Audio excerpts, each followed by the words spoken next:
Zhao Fanzhao, ang inosenteng batang babae na nagsisimula pa lamang sa kanyang unang taon sa kolehiyo, ay hindi sinasadyang pinaghintay ang taong namamahala, si Zhao Fanzhao, dahil sa pagiging abala sa pagsusulat ng nobela sa bus. Mula noon, mas madalas na silang nagkikita. Si Zhao Fanzhao, ang malamig na lalaki, ay unti-unting naging mainit at romantiko nang umibig siya kay Zuxiao. Ngunit makakaya ba nilang malampasan ang mga hamon sa buhay upang magkasama? Panoorin ang pelikula upang malaman ang resulta. Si Zuxiao ay isang estudyante sa kagawaran ng Chinese. Sa pagtitipon ng mga bagong mag-aaral, lahat ay naroroon maliban sa kanya. Sa pagkakataong ito, si Zhao Fanzhao ang namamahala sa Student Union, kaya kinailangan niyang humanap ng paraan upang makipag-ugnayan sa kanya. Hindi marinig ni Zuxiao ang kanyang telepono dahil sa abala sa pagsusulat ng nobela sa high-speed rail. Kinailangan ni Zhao Fanzhao na makipag-ugnayan sa kanya sa pamamagitan ng Kiki bago niya ito matagumpay na nasundo. Dahil matagal niya itong pinaghintay, gusto ni Zuxiao na imbitahin siyang uminom, ngunit naubusan ng baterya ang kanyang cellphone. Kaya wala siyang ibang pagpipilian kundi humiram ng 100 yuan kay Zhao Fanzhao sa taxi pabalik sa paaralan. Aksidenteng nakita ni Zhao Fanzhao si Zuxiao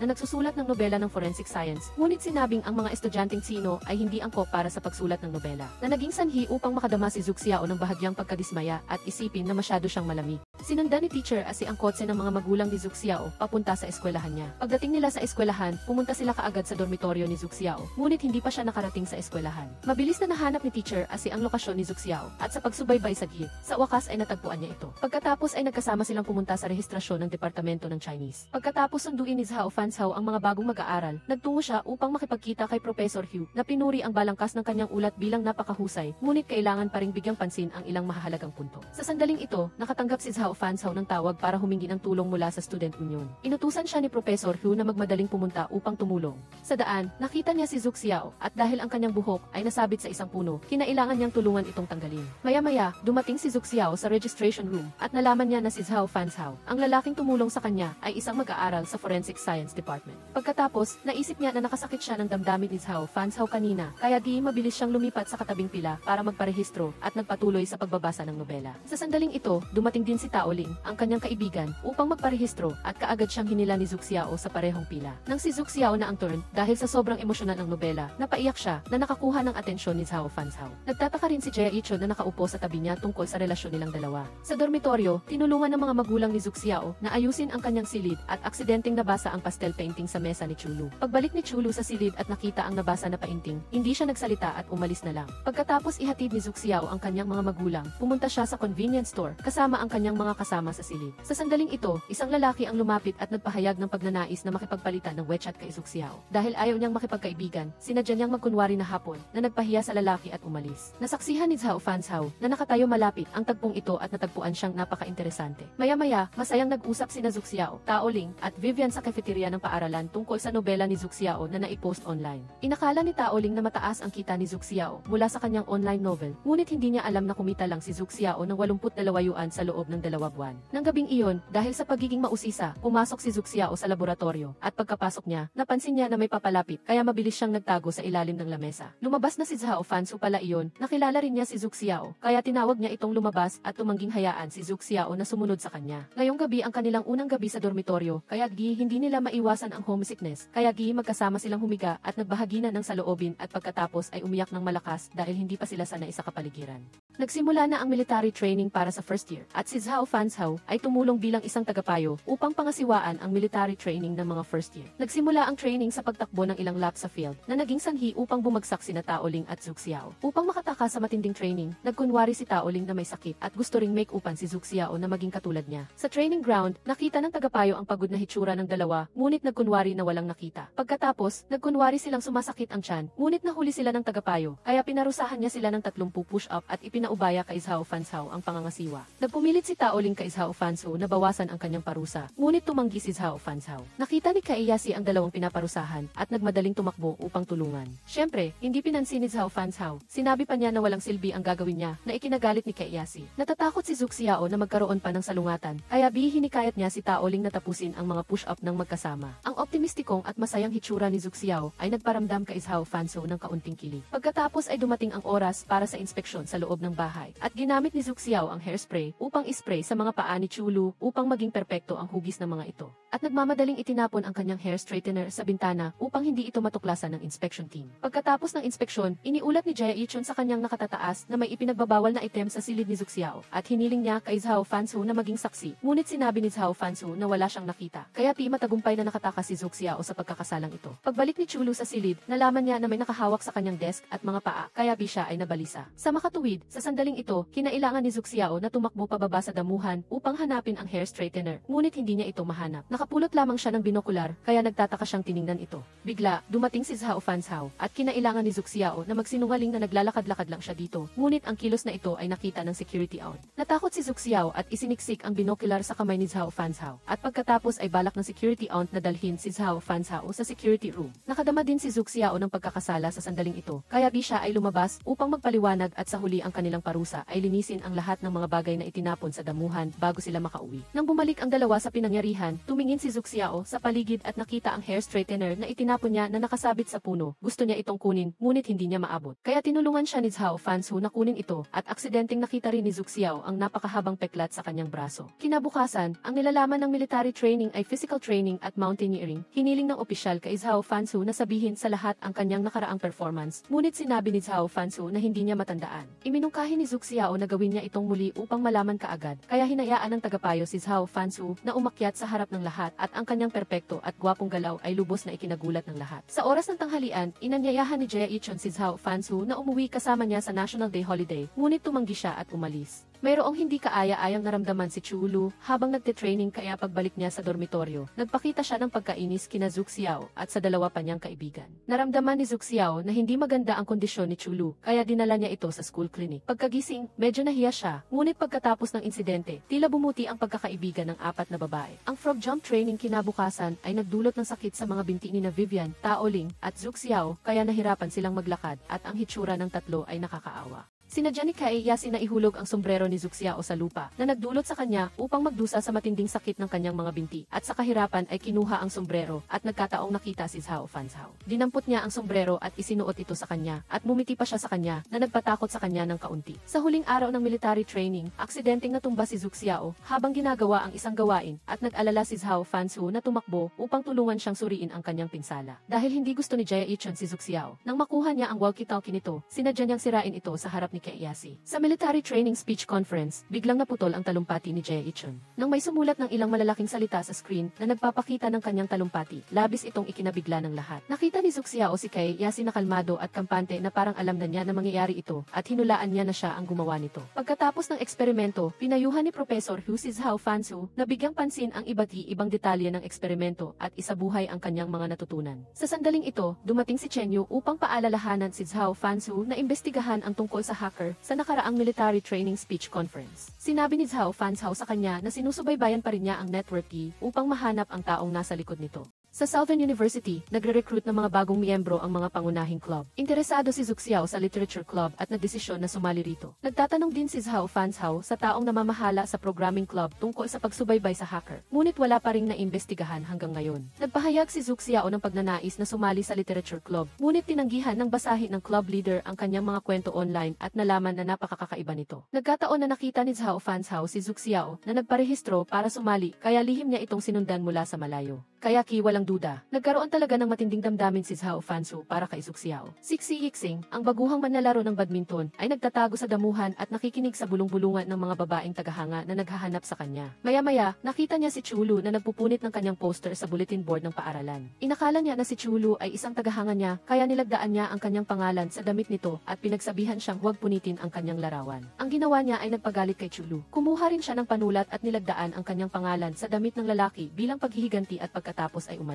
Pagbalik ni Zhao Fanshao sa silid ng pagsusulit, nakita niya si Xi Yixing at masigla siyang binati nito. Ngunit si Zhao Fanshao ay walang pakialam at nagpakita ng pagiging malamig. Hindi na nag-isip pa si Xi Yixing at nagpatuloy sa pag-ensayo. Ngunit nang makita siya ni Zhao Fanshao sa ganitong kalagayan, pinayuhan niya na mas mabuting huwag nang mag-ehersisyo. Napansin din niya ang sugat sa balikat ni Xi Yixing at mabait siyang nagbigay ng payo kung paano pindutin ang acupuncture point para dito. Kaya inanyayahan ni Xi Yixing si Zhao Fansu na kumain ng masarap na pagkain. Naramdaman ni Zhu Xiao na masyadong kakaiba ang mga club sa Universidad pagpapatupad na ito. Kaya sinabi niya kay Chulu ang ideya niyang magtayo ng detective club at gusto niyang malaman pa ang tungkol sa mga kondisyon para sa pag-apply upang magtatag ng club. Sinabi sa kanya ni Chulu na maaari niyang tanungin ang mga tao sa student union. Sa mismong sandali na nakita ni Zuxiao si Zhao Fansu na papunta rin sa kantin para kumain, dinala niya si Chulu at tumakbo upang tanungin siya. Ngunit inakala ni Xi Yixing na ang dalawa ay mga tagahanga niya. Pagkatapos ipaliwanag ang hindi pagkakaunawaan, nahiyang umalis si Xi Yixing at kailangan ding umalis ni Chulu upang maghanda ng mga gamit. Nanatili si Zuxiao upang tanungin si Zhao Fansu at nalaman na upang makapagtatag ng club, dapat itong maging kapakipakinabang sa buhay ng mag-aaral sa paaralan. Aksidente rin niyang narinig ang tawag sa telepono ni Zhao Fansu na iniimbestigahan ang kaso ng hacker. Kaya, nag-alok din siyang tulungan siya sa bagay na ito.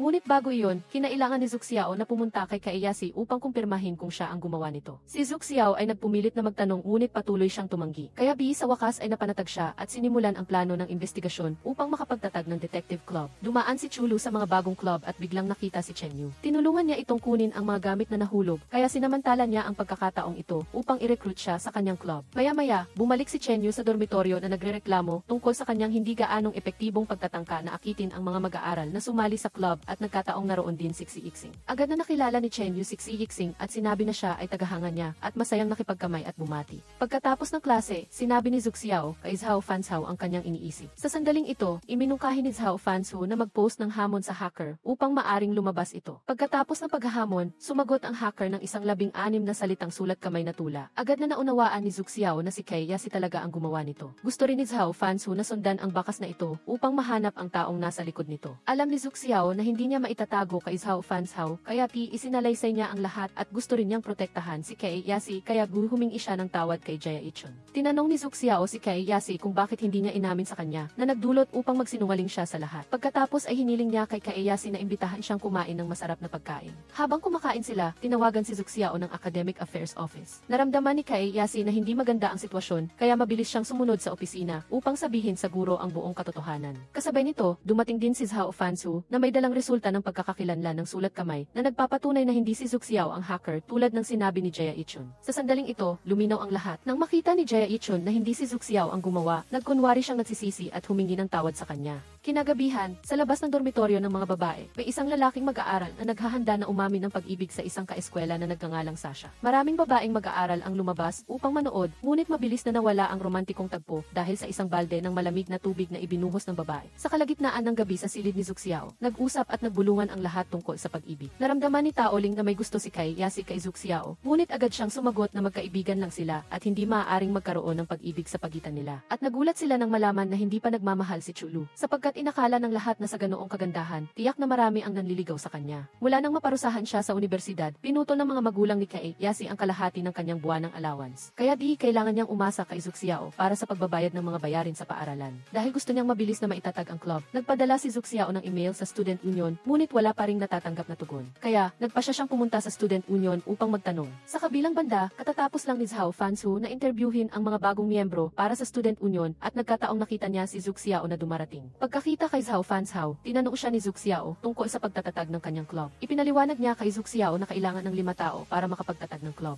Nagmamadaling inanyayahan ni Zuxiao ang kanyang mga kaibigan at ang una ay si Kaiyasi. Sa simula ay hindi siya sumang-ayon, ngunit nang sinabi ni Zuxiao na bibigyan niya siya ng pera para sa 8th game, agad siyang pumayat. Pagkatapos ay matagumpay siyang inimbitahan sina Taoling at Chulu. Ang tanging kulang na lang ay si Vivian, ngunit abala siya sa pagsali sa study club. Hindi siya nagdala ng cellphone kaya hindi siya matawagan. Kaya hindi pa rin sapat ang mga tao. Ang hindi inaasahan ay sinabi ni Zhao Fansu na gusto niyang sumali sa club niya. Nagulat si Zuxiao dito. Sinabi niya sa kanya na ang pag-imbestiga sa hacker, kasama niya noong huling beses ay napaka-interesante, kaya gusto niya pang maranasan ito. Sa paaralan, nagsimula na ang badminton club training. Si Xi Yixing ang coach. Ngunit hindi nagustuhan ni Chulu ang kanyang mayabang na pag-ugali, kaya pumayag siya sa hiling ni Xi Yixing na magsolo sila ng isang laro. Gayunpaman, aksidenteng nasugatan si Chulu sa laban na ito. Pagkatapos masugatan, inalagaan si Chulu ni Xi Yixing at Chen Yu, ngunit matigas ang ulo niyang hiniling kay Xi Yixing na huwag siyang kausapin kung wala siyang sasabihing mahalaga. Pagkatapos makipag-usap kay Zhao Fansu, napansin ni Zuxiao na palagi siyang nakasunod sa likod niya. Sa pag-iisip na baka atakihin at kikidnapin siya ni Zhao Fansu, natakot siya at tumakbo.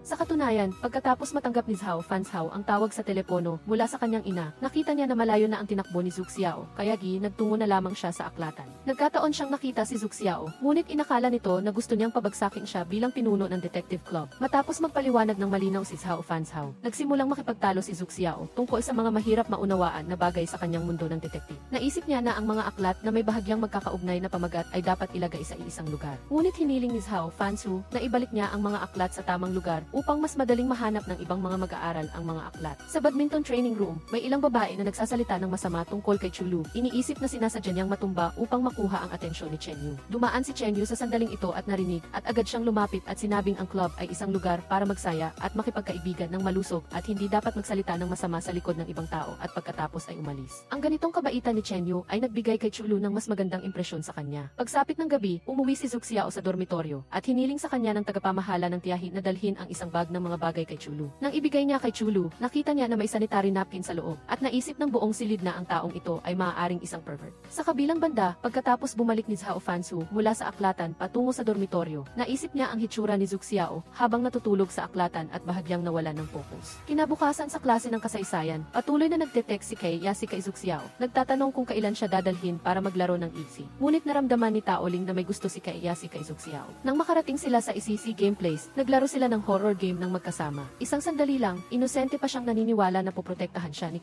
Yasi, ngunit nang maglaro na, siya pala ang nagpoprotekta dito, kaya medyo nadismaya siya. Pagbalik ni Zhu Xiao sa dormitoryo, aksidente niyang nakita si Fang Wei na nagpadala ng mga bagay kay Chulu. Pag-akyat niya sa silid, sinabi agad ni Zhu Xiao kay Chulu ang tungkol kay Fang Wei, ngunit si Chulu ay walang anumang impresyon sa taong ito. Tumawag si Zhao Fanzhao kay Zhu Xiao at sinabi sa kanya na naaprubahan na ang kanyang aplikasyon para magtatag ng detective club. Lubos na natuwa si Zhu Xiao. Sunod niyang hiniling sa kanya na pag-isipan ang unang aktibidad ng club. Walang pag-aalinlangang sumang-ayon si Zhu Xiao at nang handa na siyang ibaba ang telepono, sinabi ni Zhao Fanzhao na i-save niya ang kanyang mobile number. Naramdaman ni Zhu Xiao na hindi na kailangan pang gawin iyon, ngunit nadahilan siya na dahil miyembro siya ng club, kailangan niyang i-save ang numero para sa komunikasyon. Kinabukasan, sumakay si Zhu Xiao sa elevator, ngunit natrap siya sa loob. Medyo nagpanik si Zhu Xiao at tinawagan ang lahat, ngunit walang sumagot kaya kinailangan niyang tawagan si Zhao Fanzhao. Habang nag-aalala siyang naghihintay, dahan-dahang iniabot ni Zhao Fanzhao ang kanyang kamay upang iligtas siya tulad ng isang bayani. Hinawakan ni Zhu Xiao ang braso ni Zhao Fanzhao. Pagkalabas niya sa elevator, hindi pa rin siya nawawala sa takot. Sinabi rin ni Zhu Xiao kay Zhao Fanzhao na tila may sumusunod sa kanya, kaya nagdesisyon siyang ihatid siya pabalik sa dormitoryo. Nagkataon siyang nakita sina Taoling at Fang Wei na magkasama at tila napakalapit sa isa't iisa. Pagkatapos ng high school, umamin si Taoling ng pag-ibig kay Fang Wei at silang dalawa ay magkasintahan na. Ang misteryosong tao na nagbigay ng regalo sa dormitoryo ay siya talaga, ngunit hindi siya naunawaan ng tagapamahala ng tiyahin bilang manliligaw ni Chulu. Matapos maresolba ang hindi pagkakaunawaan, hiniling ni Zhao Fanzhao kay Zhu Xiao na imbitahan siya sa hapunan upang pasalamatan siya sa pagliligtas sa kanya kanina. Agad na sumang-ayon si Zhu Xiao at sinabing sabihin niya kung ano ang gusto niyang kainin at kung saan at ipaalam sa kanya upang maisaayos. Dahil walang pera si Zhu Xiao, maaari lang siyang humiram ng pera mula sa kanyang mga kasama sa silid upang makasama si Zhao Fanzhao sa hapunan. Pumili siya ng isang restaurant para maghapunan, tiningnan ni Zhu Xiao ang menu at naramdaman na medyo mahal, pakiramdam niya ay baka hindi siya magkaroon ng sapat na pera upang bayaran ang pagkain na ito. Nang maglalabas pa lang siya ng mungkahi na magpalit ng lugar, lumapit ang waiter at nagtanong kung maaari na bang umorder. Wala siyang ibang pagpipilian kundi sumang-ayon, ngunit patuloy niyang pinutol ang pag-order ni Zhao Fanzhao. Sinabi niya na hindi siya kumakain ng ganito at ganoon kaya hinayaan ni Zhao Fanzhao na siya na mismo ang umorder. Pagkatapos ay umorder si Zhu Xiao ng lahat ng magagaan na pagkain at pagkain na may medyo mababang presyo. Tinanong ni Zhao Fanzhao si Zhu Xiao kung naisip na niya ang aktibidad ng club. Sinabi ni Zhu Xiao na balak niyang mag-organisa ng isang escape room game. Pagsasalita pa lang niya, inihain na ang una niyang in-order na vegetable salad. May mga karot sa vegetable salad, ngunit hindi gusto ni Zhu Xiao ang pagkain ng karot. Sinabi niya kay Zhao Fanzhao na noong bata pa siya, hinabol siya ng kanyang ina dahil dito kaya nang mag-kindergarten siya. Sinabi niya na magpapakasal siya sa isang tao na tutulong sa kanya na kumain ng mga karot. Pagkatapos marinig ang kwento ni Zhu Xiao, ginamit ni Zhao Fanzhao ang chopsticks upang kumuha ng karot at isubo ito sa kanyang bibig na nagpahanga kay Zhu Xiao. Nang bayaran ng bill, tiningnan ni Zhu Xiao ang resibo at nalaman niyang hindi sapat ang kanyang pera, ngunit malinaw na umorder siya ng napakamurang pagkain. Medyo nakakahiya ang tagpo. Sinabi ng waiter sa kanya na ito ay dahil sa in-order niyang steamed egg sirako na napakamahal kaya magiging mataas ang bill kapag binayaran na. Sa kawalan ng pag-asa, kinailangan ni Zhu Xiao na hayaan si Zhao Fanzhao na magbayad para sa pagkain na ito. Sa daan pabalik, tinanong ni Zhu Xiao si Zhao Fanzhao kung ano ba talaga ang sirako na napakamahal. Pagkatapos ay kinuha niya ang kanyang telepono upang hanapin kung ano ano ang sirako at nalaman niyang ito pala ay fish roe, kaya nakadama siya ng pagduduwal. Ngunit sinabi pa rin niya na siya ang nag-imbita sa kanya sa pagkain na ito, kaya ibabalik niya ang pera kay Zhao Fanzhao. Ngunit bigla siyang tinanong kung magkano ang kanyang buwan ng gastusin. Inisip ni Zhu Xiao at sinabing mahigit 700 lang. Mukhang sa susunod na buwan ay talagang hindi na sapat ang pera niya para sa mga gastusin sa pamumuhay. Ngunit naramdaman niya na hindi iyon problema, kung hindi sapat, sa susunod na buwan ay maaari niyang gamitin ang allowance ni Ieyasu. Iminungkahi niya na maaari siyang magbayad ng maraming beses. Naramdaman ni Zhu Xiao na masyadong nakakainis ang ganitong paraan dahil kailangan pa niyang tandaan ang komplikadong pagbabayad. Ngunit sinabi ni Zhao Fanzhao na paaalalahanan niya ito. Ngayon, bumili si Zhao Fanzhao ng bagong bisikleta. Gusto ni Xiixing na sumabay sa bisikleta niya, ngunit tinanggihan siya. Pala, gusto niyang pumunta upang sabihin kay Zhu Xiao tungkol sa pag-apruba ng aktibidad ng Detective Club. Pagkatapos ng klase, inanyayahan niya itong tingnan ang kanilang club activity room ng magkasama. Ngunit gusto ni Zhu Xiao na tingnan muna, kaya agad siyang sumakay sa likod ng bisikleta ni Zhao Fanzhao. Masayang nagbisikleta ang dalawa sa loob ng campus. Pagkatapos, pumunta si Xiixing sa klase, nagyayabang pa rin at kusang bumati sa lahat. Napansin niya na nandoon din si Chulu, kaya lumapit siya at nagtanong kung bakit siya galit na galit sa kanya. Sinabi sa kanya ni Chulu na lumayo siya sa kanya. Hindi ito ikinatuwa ni Xiixing. Sa kabilang banda, dumating si Zhu Xiao sa club activity room. Tumingin siya sa kaliwa at kanan, masaya at mausisa sa lahat ng bagay. Naisip pa niya ang pangalan ng kanyang club bilang Southern University Detective Office. Nagkataon na nakita sila ni Jae-chun, kaya inanyayahan niya silang dalawa na kumain ng pizza kasama niya. Habang kumakain ng pizza, napansin ni Jae-chun na ang relasyon ni Zhao Fanzhao at Zhu Xiao ay tila medyo malapit. Bigla, nakatanggap si Zhu Xiao ng tawag sa telepono mula kay Ieyasu. Sinabihan siya nito na magmadaling pumunta upang dumalo sa high school reunion. Pagkaalis ni Zhu Xiao, tinanong ni Jae-chun si Zhao Fanzhao kung bakit bigla siyang kumakain ng karot. Sa totoo lang, siya lang ang nakakaalam na upang makalapit pa kay Zhu Xiao, handa siyang gawin ang anumang bagay. Sa coffee shop, may ilang babae sa katabing mesa ang nakakilala kay Ieyasu at gustong lumapit upang humingi ng contact information. Dahil ayaw niyang maistorbo ng mga ito, nang makita niyang dumating si Zhu Xiao, tinawag niya itong mahal ko ng may matinding pagmamahal. Nakipagtulungan naman si Zhu Xiao sa kanya, ngunit kailangan niyang bilhin siya ng milk tea, kaya hindi makatanggi si Ieyasu. Pagkaalis ni Zhu Xiao sa mesa upang bumili ng milk tea, sinabi ni Taoling kay Ieyasu na plano niyang ipakilala ang kasintahan kay Zhu Xiao. Mukhang nag-aatubili si Ieyasu nang marinig ito at nagreklamo na tanging ang isang taong tulad niya lang ang makakatiis sa kanya. Kinabukasan, biglang dumating si Jae-chun sa detective office upang hanapin si Zhu Xiao at ikinuwento sa kanya ang nakaraan nilang kwento ni Zhao Fanzhao. Naramdaman ni Zhu Xiao na walang kinalaman sa kanya ang kwento nila ni Zhao Fanzhao, kaya hindi niya kailangang sabihin sa kanya. Narinig ni Zhao Fanzhao ang usapan ng dalawa sa labas ng pinto at lalong tumindi ang impresyon niya kay Zhu Xiao. Kinabukasan, tumakbo si Zhu Xiao sa paligid ng campus upang magdisenyo ng mga aktibidad ng detective club at nagkataong nakita si Professor Hu. Gusto niyang hikayatin si Professor Hu na payagan siyang bisitahin ang laboratorio, ngunit tumanggi si Professor Hu. Sa kabilang banda, masiglang inanyayahan ni Chulu si Chen Yu na sumali sa mga aktibidad ng detective club at pumayag naman ito. Gayunpaman, dumating si Xiixing sa araw ng kaganapan. Pala, nagdiarehya si Chen Yu kaya hiniling niya kay Xiixing na palitan siya at ang unang aktibidad ng detective club ay nagsimula sa pagtatalo ni Chulu at Xiixing. Nang magsimula ang escape room game, inalis ng lahat ang kanilang blindfolds. Sa pamamagitan ng pahiwatig ni Zhu Xiao sa ilalim ng upuan, mabilis na nahanap ni Zhao Fanzhao ang susi upang buksan ang kabinet. Pagkatapos buksan ang pinto, nahulog ang papel sa pinto. Sinabi ni Zhao Fanzhao na maaaring latitude at longitude coordinates ito, kaya tumakbo siya sa supermarket ng paaralan. Si Xiixing at Zulu ay tumakbo kaagad sa supermarket ayon sa mungkahi. Maya-maya abala si Zulu sa paghahanap ng mga pahiwatig sa mga istante ng libro. Kinantiyawan siya ni Xiixing ng magnifying glass, ngunit di sinasadyang ginulat at pinatumba siya. Natakot si Xiixing na masaktan siya, kaya inalalayan siya, ngunit sa kasamaang palad. Ang matalik na aksyon ay lihim na nakuhanan ng larawan ng dalawang babaeng tagahanga. Natatakot si Xiixing na makakaapekto ng masama ang larawan kay Zulu, kaya nakikiusap siya sa dalawang babaeng tagahanga na burahin ang larawan. Sa kabilang banda, si Taoling ay walang interes sa laro, kaya nakatulog sa mesa, kaya nanatili si Fang Wei sa kanya. Si Zhao Fanzhao ay mabilis ding pumunta sa supermarket at napakabilis niyang natagpuan ang lobo na may hugis ng ngiti na nakaguhit sa arch malapit sa supermarket. Si Zhao Fanzhao ay may hawak na lobo at natuklasan niyang matagal nang naghihintay si Zhu Xiao sa labas ng pintuan ng medical laboratory na may hawak ding lobo. Para sa kanya, hanggang kasama niya si Zhu Xiao, lahat ng larong pambata ay naging napakaganda. Sinabi ni Zhu Xiao kay Zhao Fanzhao, orihinal na binalak niyang itatag ang huling round ng laro sa laboratorio, ngunit hindi pinahintulutan ang sitwasyon. Natanto ni Zulu at Xiixing na ang pahiwatig ay may kaugnayan sa lobo, kaya pumunta rin sila sa pintuan ng supermarket.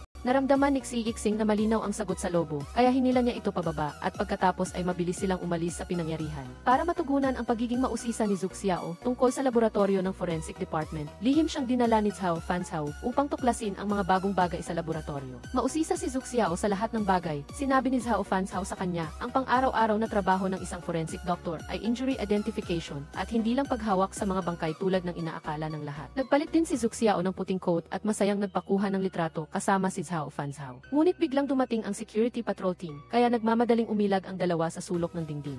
Biglang nahalikan ni Zhao Fanzhao ang noo ni Zhu Xiao at dahil sa ingay ay nakita sila ng security guard. Agad na nagsinungaling si Zhu Xiao sa security guard na umakyat lang sila sa silid para mag-eksperimento. Sa eskwelahan ay may dormitory innovation competition. Nakipag-usap si Vivi sa lahat tungkol sa kung paano mag-ayos. Gusto sanang tanungin ni Zhu Xiao si Zulu kung paano ito gawin, ngunit sinabi niya na mayroon siyang gagawin at umalis. Upang hindi mapahiya ang sigasig ni Vivi, nagpa siya ang tatlo na isipin kung paano ayusin ang dormitory room para sa kompetisyon. Nakuha rin ni Xiexing ang anunsyo ng dormitory evaluation at hinanap si Zhao Fanzhao para pag-usapan ang kanyang plano sa pag-aayos. Pagkatapos magsalita, kailangan pumunta ni Zhao Fanzhao sa klase at naiwan si Xiexing para maglinis ng dorm. Pagdating ni Zhao Fanzhao sa klase, nakipagpalit siya ng upuan sa kaklase na katabi ng bintana para makita niya si Zhu Xiao sa kabilang classroom. Habang nagkaklase, paminsan-minsan ay sumusulyap si Zhao Fanzhao kay Zhu Xiao. Ayaw niyang makinig sa lecture. Sa klase, biglang may naisip si Zhu Xiao, kaya iminungkahi niyang palamutyan ang dorm sa estilong Chino. Ang lahat ay nagkaroon din ng kanilang sariling mga gawain upang ihanda ang mga palamuti sa dorm. Pagkatapos, kinuha ni Zhu Xiao ang gawain na pumunta sa supermarket upang bumili ng mga gamit. Maya-maya, naglalakad si Zhu Xiao sa kalsada nang biglang sumakay si Zhao Fanzhao ng bisikleta papunta sa kanya. Sinabi niyang gusto rin niyang sumama sa kanya sa supermarket. Papunta sa supermarket, biglang huminto si Zhao Fanzhao at sinabihan siyang buksan ang kanyang bag, isang libro pala na paborito niya. Kahit na maingat niyang inihanda para sa kanya, sinabi niya na ito ay isang bagong libro sa aklatan na hiniram lang niya para sa kanya. Sa kabilang banda, pumunta si Xiexing sa badminton court at nalaman niyang nagbakasyon si Zulu, kaya pumunta rin siya sa art museum para tingnan ang eksibisyon. Nagkataon na nakita niya si Zulu na nakasuot ng parang isang marangal na babae at lubos na nagulat sa kanyang itsura. Nang tinitingnan ng lahat ang marangal na babae na ginagampanan ni Zulu, nagboluntaryo si Xiexing na palitan ang wax model sa katabing bintana dahil masakit ang tiyan nito. Nagmodelo si Zulu bilang marangal na babae buong hapon, napagod siya kaya nakatulog sa upuan. Tinulungan siya ni Xiexing na lagyan ng scarf sa lid. Noon lamang naintindihan ni Zulu ang kabaitan ni Xiexing. Sinamahan ni Zhao Fanzhao si Zhu Xiao sa pamimili ng maraming gamit para sa dormitory, ngunit wala siyang binili. Pagbalik sa locker para kunin ang backpack, hindi sinasadyang sumabit ang tali ng damit ni Zhao Fanzhao sa saradong pinto ng locker, kaya kinailangan siyang tulungan ni Zhu Xiao para buksan ang locker. 2 beses sinubukan halos lahat ng pinto ng locker at sa wakas ay nabuksan din nila ang locker na nakasabit ang tali ng damit ni Zhao Fanzhao. Pagkabalik ni Zhu Xiao, ipinasok niya ang lahat ng binili sa dorm, ngunit naramdaman niyang masyadong makulay kaya nagpasya siyang palitan ito sa simple, itim at puting estilo. Matagal silang abala, ngunit ang resulta ay napakakakaiba at mukhang isang funeral hall. Sa wakas, nang bumalik si Zulu mula sa art exhibit, nagpasya siyang muling gumuhit ng draft para sa dorm. Sa kabilang banda, nagdala si Xiexing ng maraming uri ng makinarya at ibinigay kay Zhu Xiao. Naging interesado siya sa projector kaya tumayo siya sa upuan. Gustong subukan itong gamitin, ngunit hindi sinasadyang nadulas at nahulog sa bisig ni Xiexing. Nagmamadaling dinampot ni Zhu Xiao ang projector na nahulog sa lupa at tinanong si Xiexing kung nasira ba ito. Ngunit si Xiexing ay natakot pa rin dahil sa biglaang matalik na pagdampi. Hindi masyadong nag-alala si Zhu Xiao. Napatulala si Xiexing ng ilang segundo at pagkatapos ay sinabing hindi nasira ang projector at mabilis na umalis sa detective club. Sa exhibition room, itinigil ni Xiexing ang kanyang trabaho bilang wax model na nag-ihip ng plauta. Inisip ni Zulu na siya ay nababato kaya nagsalita siya ng ilang mga salita ng pagtatalo. Nagkataon din na dumating si Chenyo para tingnan ang eksibisyon at nagmungkahi na magpakuha ng group photo.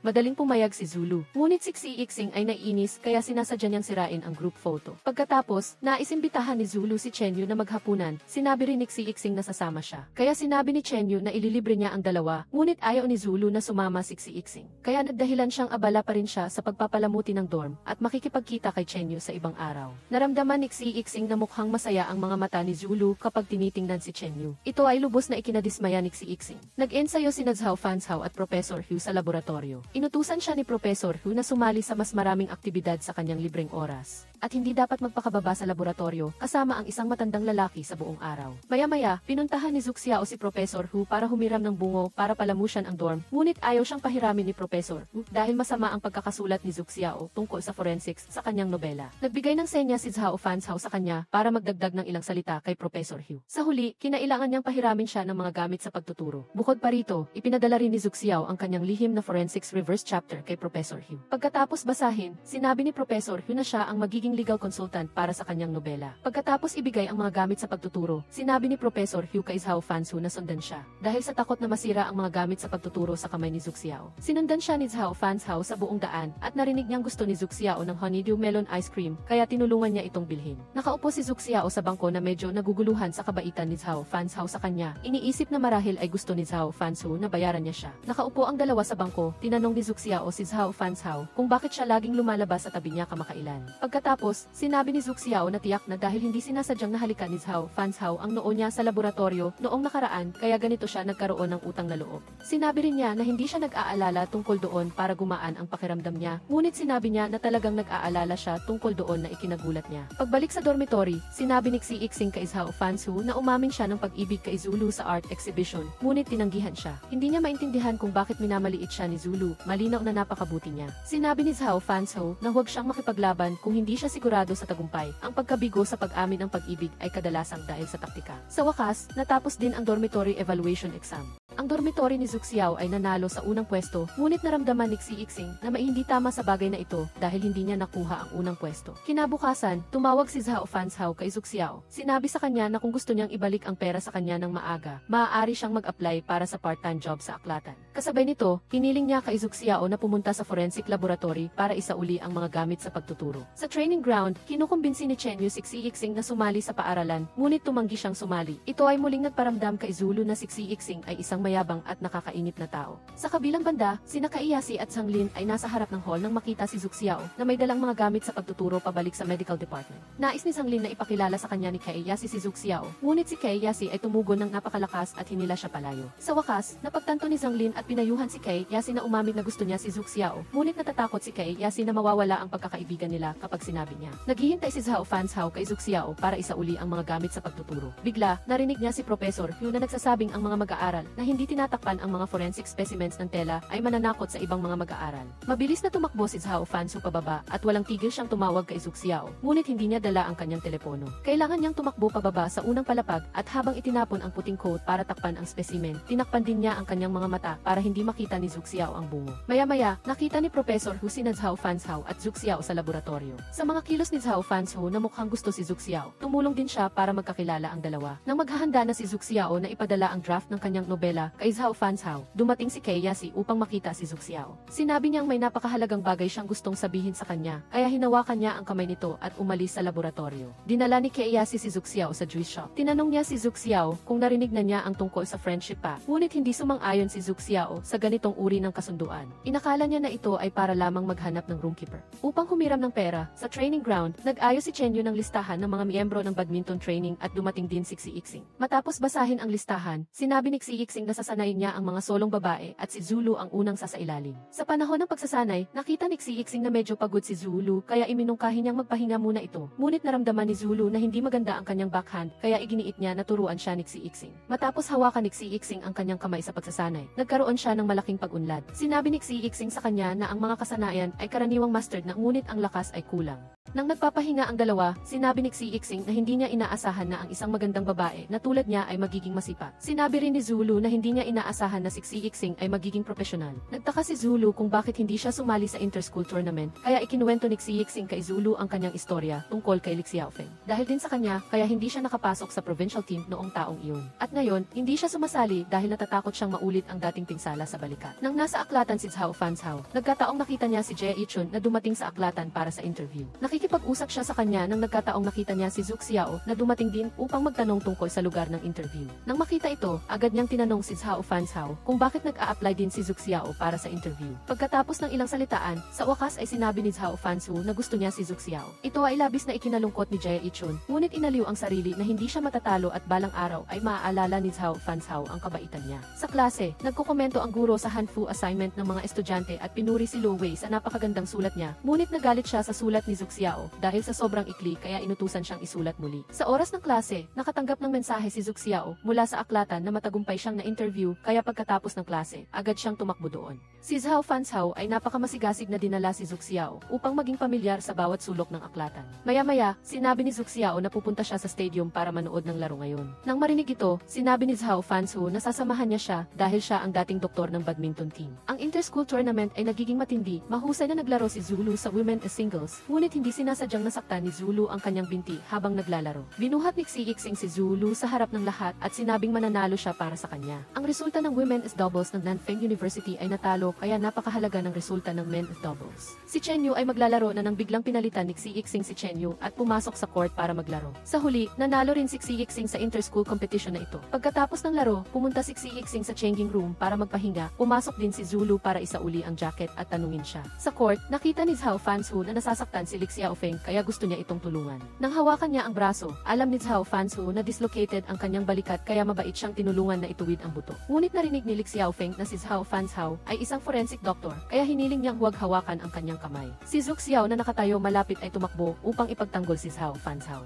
Ang mga salita ni Zhu Xiao ay nagparamdam kay Zhao Fanzhao na lubos siyang nasiyahan dahil lubos siyang naunawaan sa forensics. Kasabay nito, mabilis niyang tinulungan si Li Xiaofeng na gamutin ang kanyang dislocated na braso. Ang mga pangunahing club ng universidad ay nagpaplano at nag-aayos ng mga programa para sa anibersaryo ng paaralan. At hindi nag-iisa ang detective club, ngunit sina Tao Ling at Zhu Xiao lamang ang dumating sa pulong dahil ang iba ay may kani-kanilang mga gawain. Si Keyasi ay abala sa Excel, si Zulu ay abala sa badminton club. Sa student council meeting, iminungkahi ni Chen Yu na hayaan ang ilang club na huwag nang magtanghal at sa halip ay maging volunteer. Babalik sana si Zhao Fanzhao para mag-isip, ngunit nang makita ang mensahe ni Zhu Xiao na nagsasabing hindi siya makaisip ng anumang cultural performance, agad niyang tinanggap ang mungkahi ni Chen Yu. Sa kabilang banda, nagplano si Xi Yixing na sirain ang Guinness record sa anibersaryo ng paaralan. Ngunit naramdaman ni Zulu na ang naturang aksyon ay walang kabuluhan at nakakatawa at nagplano siyang hintayin si Chen Yu na bumalik bago magdesisyon. Kahit abala, pinuntahan ni Zhao Fanzhao si Zhu Xiao sa detective club. Sina Zhu Xiao, Keyasi at Tao Ling ay nanonood ng horror movie. Sumiksik si Keyasi at niyakap ang braso ni Zhu Xiao na ikinainis ni Zhao Fanzhao.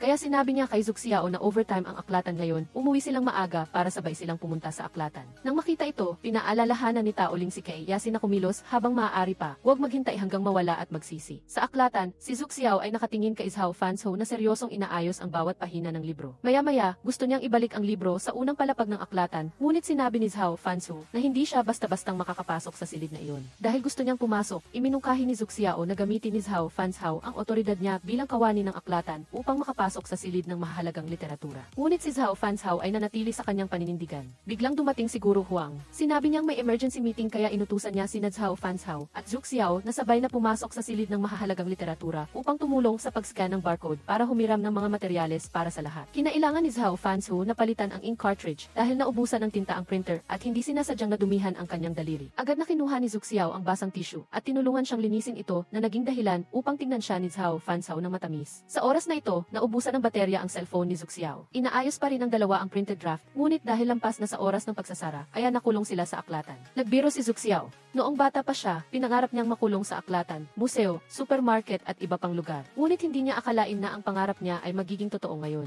Medyo malamig sa aklatan. Walang nakakita na nasa loob sila. Nang tinutulungan siya ni Zhao Fanzhao na gumawa ng arko ng libro, natuklasan niya na may charger sa aklatan. Ngunit ayaw niyang palampasin ang pagkakataong makasama si Zhu Xiao nang nag-iisa, kaya tinakpan niya ito ng pahayagan. Si Keyasi ay labis na nag-alala para kay Zhu Xiao, kaya tinawagan niya si Tao Ling. Pagkatapos, nang makita niya si Zhu Xiao, agad niyang hiniling kay Zhu Xiao na makipag-usap kay Keyasi. Ipinaliwanag ni Zhu Xiao na nakulong siya sa aklatan kagabi at naubusan ng baterya ang cellphone. Ngunit si Keyasi ay galit pa rin. Sa wakas, tumunog ang kampana ng pagtatapos ng klase, ngunit ayaw pa rin palabasin ng guro ang lahat. Dahil sa sobrang pagkabalisa, tumayo si Zhu Xiao at sinabi sa guro na si Keyasi ang kanyang nakababatang kapatid at hindi maganda ang takbo ng kanyang utak at baka magkagulo. Kaya kiagad na hiniling ng guro kay Zhu Xiao na umalis muna. Ang totoo ay sinabi ni Zuxiao kay Kaeyashi na nakulong siya sa aklatan kagabi kasama si Zhao Fanzhao. Natakot si Kaeyashi na baka may nangyari sa pagitan nila. Agad namang ipinaliwanag ni Zuxiao na magkahiwalay silang natulog. Sa ganitong paraan ay gumaan ang pakiramdam ni Kaeyashi. Nagkataon naman, dumating din sa kantin ang kaklase ni Kaeyashi na si Guanbei para kumain. Tinanong ni Guanbei si Kaeyashi kung bakit hindi siya pumunta sa EFES training ron kagabi at tinulungan din siyang ipaliwanag ang nilalaman ng klase na hindi niya narinig. Nakita ni Zuxiao na masayang nag-uusap ang dalawa, kaya naghanap siya ng pagkakataon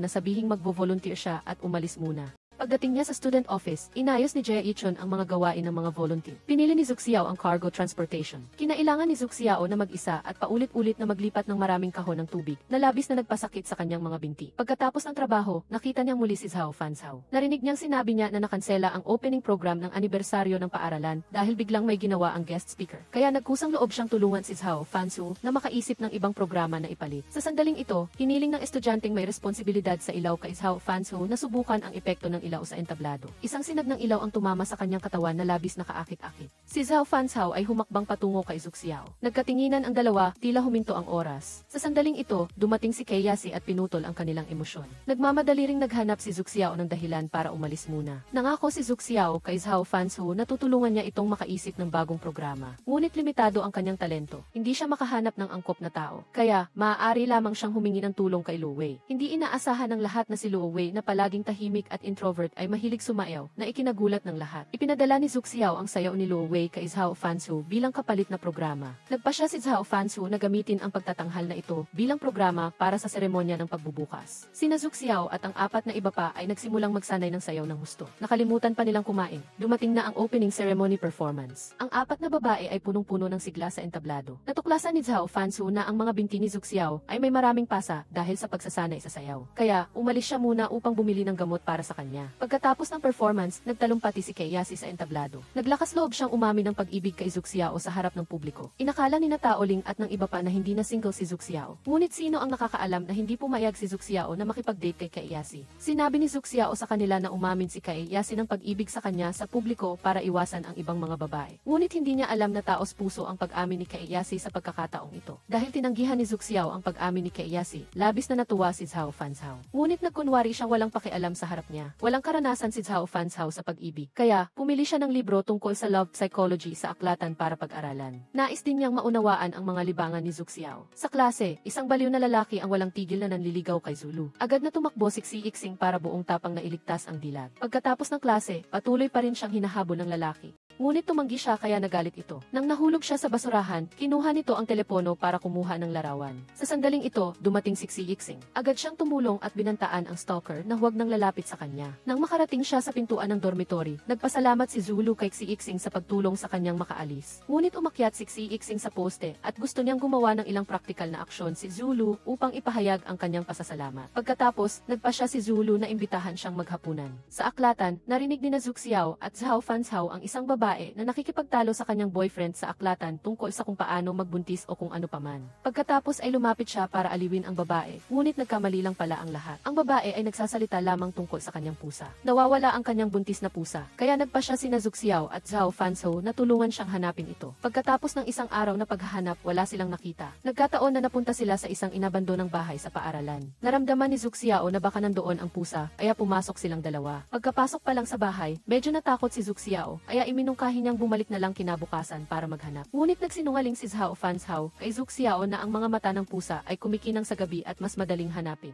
Walang magawa, kailangang sumama si Zuxiao kay Zhao Fanzhao sa inabandonang bahay na napakagulo. Sinikap ni Zuxiao na maglakas loob, ngunit hindi sinasadyang naapakan ang isang bagay sa lupa. Sa sobrang takot, sumiksik siya sa mga braso ni Zhao Fanzhao. Medyo nahiya si Zuxiao, agad niyang itinulak palayo si Zhao Fanzhao. Ngunit may takot pa rin kaya kinailangan niyang hawakan ang kanyang damit. Dahil dito, labis na natuwa si Zhao Fanzhao. Pagkatapos, kumain ng ice cream ang dalawa, iniisip ni Zuxiao na kailangang humanap ng ibang paraan para mahanap ang pusa. Tiningnan ni Zhao Fanzhao ang kaibig-ibig na hitsura ni Zuxiao. Labis na natuwa ang kanyang puso. Pagkatapos bumalik sa dormitory, masayang ipinagmalaki ni Xiixing na inimbitahan siya ni Zulu na kumain. Binati rin siya ni Zhao Fanzhao at sinabi kay Xiixing na gusto niya si Zuxiao. Alam ni Xiixing na medyo mabagal ang kanyang pag-usad, kaya ginaya niya si Zhao Fanzhao na maghanap ng karanasan sa mga libro. Kinabukasan, tumawag si Jia Yichun kay Zhao Fanzhao. Sinabing gusto niyang humingi ng tulong sa kanya upang tapusin ang final assignment sa klase. Lumabas na ang hypnosis assignment ito sa psychology class. Humingi siya ng tulong kay Zhao Fanzhao sa kadahilan ng walang handang handang tumulong sa kanya at pumayag naman siya. Pagkatapos magsalita, lumapit siya at niyakap siya. Sa sandaling ito, dumating din si Zuk Xiao sa detective club at hindi sinasadyang nakita ang eksenang ito kaya nagmamadali siyang lumabas. Nagkunwari ring hinabol siya ni Jia Yichun at ipinaliwanag kay Zuk Xiao. Pagkapasok sa club room, sinabi niya kay Zhao Fanzhao ang kanyang plano sa paghahanap ng pusa. Ngunit gusto lang niyang ipaliwanag ang nangyari kanina. Nang nagsisimula na siyang magsalita, tumawag si Kai Yasi at nakipag-usap kay Zuk Xiao. Sa pamamagitan ng pag-uusap na ito, napagtanto rin ni Kai Yasi na hindi sineryoso ni Zuk Xiao ang kanyang pag-amin ng pag-ibig. Maya-maya, dinala ni Xi Yixing si Zulu para maghapunan. Pinili niya ang mesa na may pinakamahinang ilaw tulad ng nasa libro, ngunit walang epekto. Pagbalik sa dormitory, espesyal na pinili ni Xi Yixing ang pinakamadilim na daanan. Gusto rin niyang imbitahan si Zulu na manood ng scene o pumunta sa basketball court, ngunit tumanggi siya. Sina Zhao Fanzhao at Zuk Xiao ay naghahanap pa rin ng pusa at sa wakas ay natagpuan nila ang pusa sa ilalim ng manhole cover. Nahirapan ang pusa sa panganganak kaya kinailangan ni Zhao Fanzhao na dalhin ito pabalik sa medical department para operahan. Sa kabutihang palad ay nagtagumpay ang operasyon. Kinabukasan, galit na galit si Professor Hu at sinigawan si Zhao Fanzhao at pinarusahan siyang tumayo sa pintuan. Sa sandaling ito, dumating si Zuk Xiao sa laboratorio para hanapin si Zhao Fanzhao upang kunin ang bag na nakalimutan niya kahapon. Ngunit sinabi ni Zhao Fanzhao sa kanya na kunin ito sa locker dahil pinarusahan siyang tumayo ng profesor. Pagkatapos marinig ito, tumawa ng malakas si Zuk Xiao at kinantiyawan siya, ngunit hindi siya nagalit at mumiti pa rin sa kanya. Kinabukasan, nagpadala si Zuk Xiao ng detective novel at maraming mensahe kay Zhao Fanzhao, ngunit hindi siya nakatanggap ng sagot. Lumabas na si Zhao Fanzhao ay nag-eksperimento kasama si Professor Hu kaya wala siyang oras na basahin ang mga mensahe. Sa naghihintay ang lahat kay Zulu na magdala ng hapunan, kumakain sila at masayang nagtatawanan. Sinabi ni Luo Wei sa kanila na magkakaroon ng meteor shower sa ika-31 ng gabi, kaya gusto niyang manood silang lahat. Iminungkahi ni Tao Ling kay Zulu na iyayain si Chen Yu. Hindi rin niya nakalimutan na banggitin ang atensyon ni Zuk Xiao kay Zhao Fanzhao. Ngunit sinabi ni Zuk Xiao na nagtatrabaho siya ng part-time, kasama siya sa aklatan, kaya marami silang interaksyon. Kinabukasan sa trabaho, hindi nakita ni Zuk Xiao si Zhao Fanzhao sa aklatan. Inakala niya na nagbakasyon siya, ngunit ang totoo ay nagbakasyon lang siya pansamantala para mag-eksperimento. Nang marinig ang balitang ito, labis na natuwa si Zuk Xiao. Biglang inanyayahan siya ni Kai Yasi na sabay silang pumunta sa detective exhibition at masaya siyang pumayag.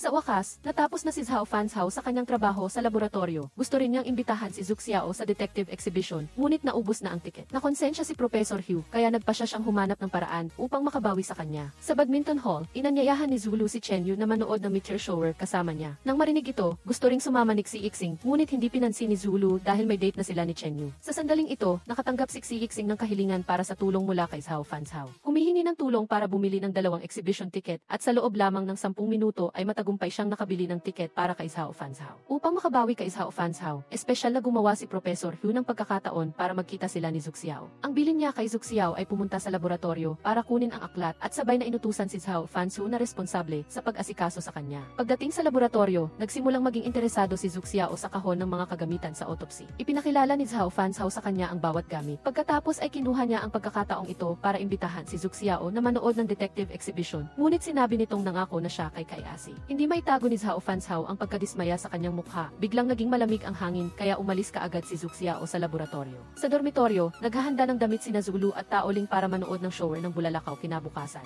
At si Zuk Xiao naman, bagamat manonood sila ng detective exhibition ni Kai Yasi, wala siyang ganang pumili ng damit. Bago matulog, iniisip pa rin ni Zuk Xiao ang pag-imbita ni Zhao Fanzhao sa kanya na manood ng exhibition na yun. At sa kaloob-looban niya, gusto talaga niyang makasama si Zhao Fanzhao sa exhibition. Kinabukasan, pumunta si Zuk Xiao sa exhibition at nagkataong nakita si Zhao Fanzhao sa hintuan ng bus. Balak niyang magdala ng dokumento kay Professor Hu sa sentro ng forensic identification. Kaya sumakay ang dalawa sa iisang bus. Pagkatapos, nakatanggap si Zuk Xiao ng tawag mula sa training instructor ni Kai Yasi. Lumabas na nasa training pa si Kai Yasi kaya hindi siya makakalabas. Nang marinig ito, nag-alok si Zhao Fanzhao na samahan siya sa exhibition. Pagdating doon, labis na curious si Zuk Xiao sa lahat ng bagay sa exhibition. Bumili pa siya ng maraming produkto ni Conan. Pinasuot pa ni Zuk Xiao si Zhao Fanzhao ng salamin at bauti ni Conan. Naglaro ang dalawa ng masaya. Maya-maya, may tumakbong batang lalaki at sinabing mukhang pangit si Zuk Xiao sa suot na salamin kaya agad niya itong tinanggal kasama ang bauti. Nang lumingon si Zhao Fanzhao at nakita siyang tinanggal ang salamin, hindi na rin siya nagsuot. Pagkatapos ay nagpakuha pa siya ng litrato kasama si Zuk Xiao. Bigla, tumawag si Kai Yasi at sinabing nasa labas na siya ng detective exhibition at tinitingnan ang tiket. Kaya sinamahan ni Zhao Fanzhao si Zuk Xiao palabas para makita si Kai Yasi.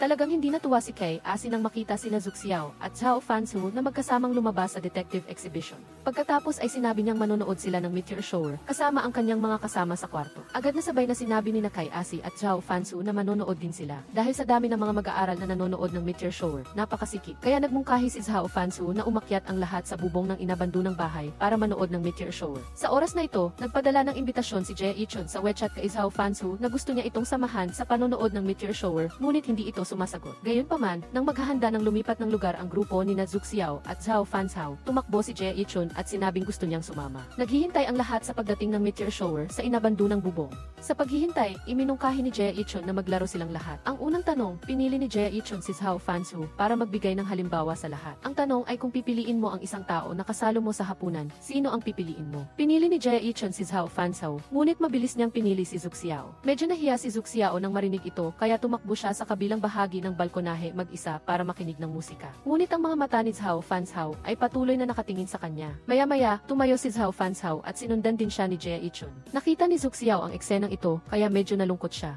Parang naunawaan ni Kaiyasi at Taoling ang iniisip ni Zug Xiao, kaya tumakbo sila upang kausapin siya. Sinabi ni Jae Ichun kay Zhao Fansu na sina Kaiyasi at Zug Xiao ay lumaking magkasama. Sa ganoong katagal na magkasama, maaga o huli, sila ay magkakatuluyan. Ngunit nagreaksyon siya ng seryoso, hindi dahil lang sa lumaking magkasama ay magkakatuluyan na at ganoon din sa kanila. Dahil dito, labis na nalungkot si Jae Ichun. Ngunit wala siyang magawa kaya tumayo siyang mag-isa sa balkonahe, naghihintay sa hangin. Hindi pa rin makita ang pag-ulan ng bulalakaw. Medyo napagod na ang lahat kaya natulog sila sa lamesa. Kinuha rin ni Xiixing ang una ni Zhao Fansu para matulog. Nang makita ito, palihim na ibinigay ni Zug Xiao ang manikang konan kay Zhao Fansu. Nakatayo si Kaiyasi sa malayo. Nang makita ang eksenang ito, naunawaan din niya ang pinili ni Zug Xiao. Labis siyang nalungkot kaya pinunit niya ang ETH code sa Conan stuffed toy. Sa wakas, dumating din ang meteor shower. Masayang-masaya ang lahat, ngunit si Kaiyasi lamang ang nakaramdam ng kalungkutan. Mabilis na dumating ang winter vacation. Umuwi si Zug Xiao, ngunit isang araw ay bigla niyang napansin na medyo namimiss niya si Zhao Fansu. Sinulat pa niya ang pangalan ni Zhao Fansu sa kanyang nobela. Sa oras na ito, nakatanggap siya ng mensahe mula kay Zhao Fansu na nagtatanong kung kailan siya babalik sa paaralan at susunduin siya nito. Tiningnan ni Zug Xiao ang mensahe. Labis siyang natuwa sa kanyang puso. Sa buong winter vacation, ilang araw lang umuwi si Zhao Fansu. Ang natitirang panahon ay ginugol niya sa laboratorio kasama si Professor Hu. Sinabi ni Professor Hu na dapat siyang lumabas at maglibang para maging magaan ang kanyang isip. Ngunit ayaw niya. Sa wakas, natapos din ang winter vacation. Sa araw ng pagbalik ni Zug Xiao sa paaralan, siya mismo ang pumunta sa istasyon para sunduin siya. Pagbalik sa dormitoryo, inayos ng 4 na babae ang kanilang mga gamit at sabay-sabay na bumalik sa kanilang kwarto. Nagbahagian pa sila ng regalo ng masaya. Kinabukasan, dinala ni Zug Xiao at Zulu ang kumot para ipatuyo. Hinila rin ni Xiixing si Zhao Fansu para ipatuyo ang unan. Pagkakita kay Zug Xiao, agad na tumakbo si Zhao Fansu.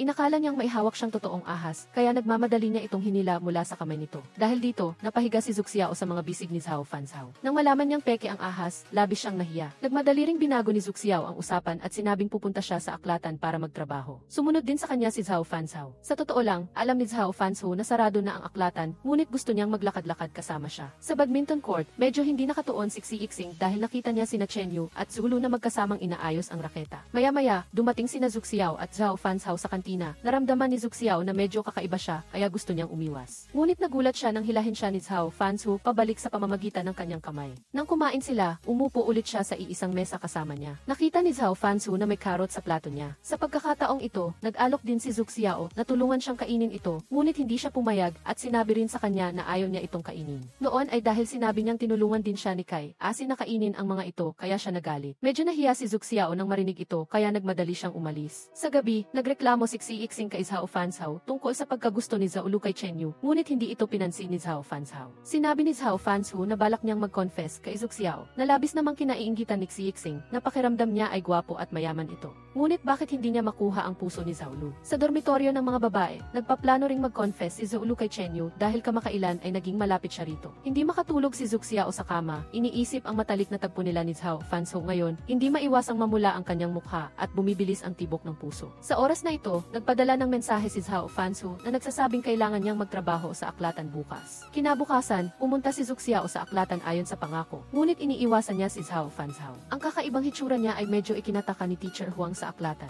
Nang inaayos ni Zug Xiao ang mga aklat, natuklasan niya na ang bagong aklat sa aklatan ay kaparehong-kapareho ng aklat na ibinigay sa kanya ni Zhao Fansu noon. Ang damdamin ni Zhao Fansu para kay Zug Xiao ay malinaw na, ngunit si Zug Xiao ay medyo nahihiya, hindi alam kung paano haharapin, kaya patuloy siyang sumusubok na umiwas. Gayunpaman, pareho silang nagtatrabaho sa iisang aklatan, kahit na sinasadya ni Zug Xiao na iwasan si Zhao Fansu, paminsan-minsan ay makikita pa rin niya ito. Maya-maya, dahil may sakit ang lahat ng mag-aaral na naglilinis ng radio room, hiniling ni Teacher Huang kina sina Zhu Xiao at Zhao Fanzhou na magkasamang linisin ang radio room. Ngunit sinabi ni Zhu Xiao na kaya niyang tapusin ang gawaing ito mag-isa. Hindi pinansin ni Zhao Fanzhou ang kakaibang hitsura ni Zhu Xiao. Sumunod pa rin siya sa kanya sa radio room para tumulong. Ang sadyang pag-iwas ni Zhu Xiao ay nagdulot ng kaunting kawalan ng magawa kay Zhao Fanzhou. Wala nang nagawa si Zhao Fanzhou kundi ikulong si Zhu Xiao sa radio room at nag-confess sa kanya. Pagkatapos marinig ang mga salitang ito, labis na nalito si Zhu Xiao sa kanyang puso. Hindi niya alam kung paano sasagot. Matapos subukang pigilan ang kanyang emosyon, nahihiya rin siyang sinabi kay Zhao Fanzhou na gusto rin niya ito. Pagkatapos nilang mag-amin sa isa't-isa, kalmado ang ekspresyon ni Zhao Fanzhou. Ngunit medyo nagulat pa rin si Zhu Xiao. Aksidente niyang nahawakan ang kamay ni Zhao Fanzhou at nagmamadaling humingi ng tawad. Ngunit inisip ni Zhao Fanzhou na normal lang na maghawakan ng kamay ang dalawang taong nagmamahalan. Kaya sa labas ay kalmado pa rin siyang nagtatatak ng aklat, ngunit sa loob ay labis siyang masaya. Sa kabilang banda, pumunta si Zhao Lu sa badminton club para hanapin si Chen Yu. Inanyayahan siyang maghapunan bilang pasasalamat. Masayang sumang-ayon si Chen Yu at sinabing karangalan niya iyon. Mula noon, nagsimulang mag-alala sina Zhao Fanzhou at Zhu Xiao sa isa't-isa tulad ng ibang mag-asawa. Gusto ni Zhu Xiao na kumain, sasamahan din siya ni Zhao Fanzhou. Gustong-gusto ni Zhu Xiao ang utak ng baboy, ngunit hindi ito makakain ni Zhao Fanzhou. Sa huli, para mapasaya si Zhu Xiao, sinubukan pa rin niya itong kainin.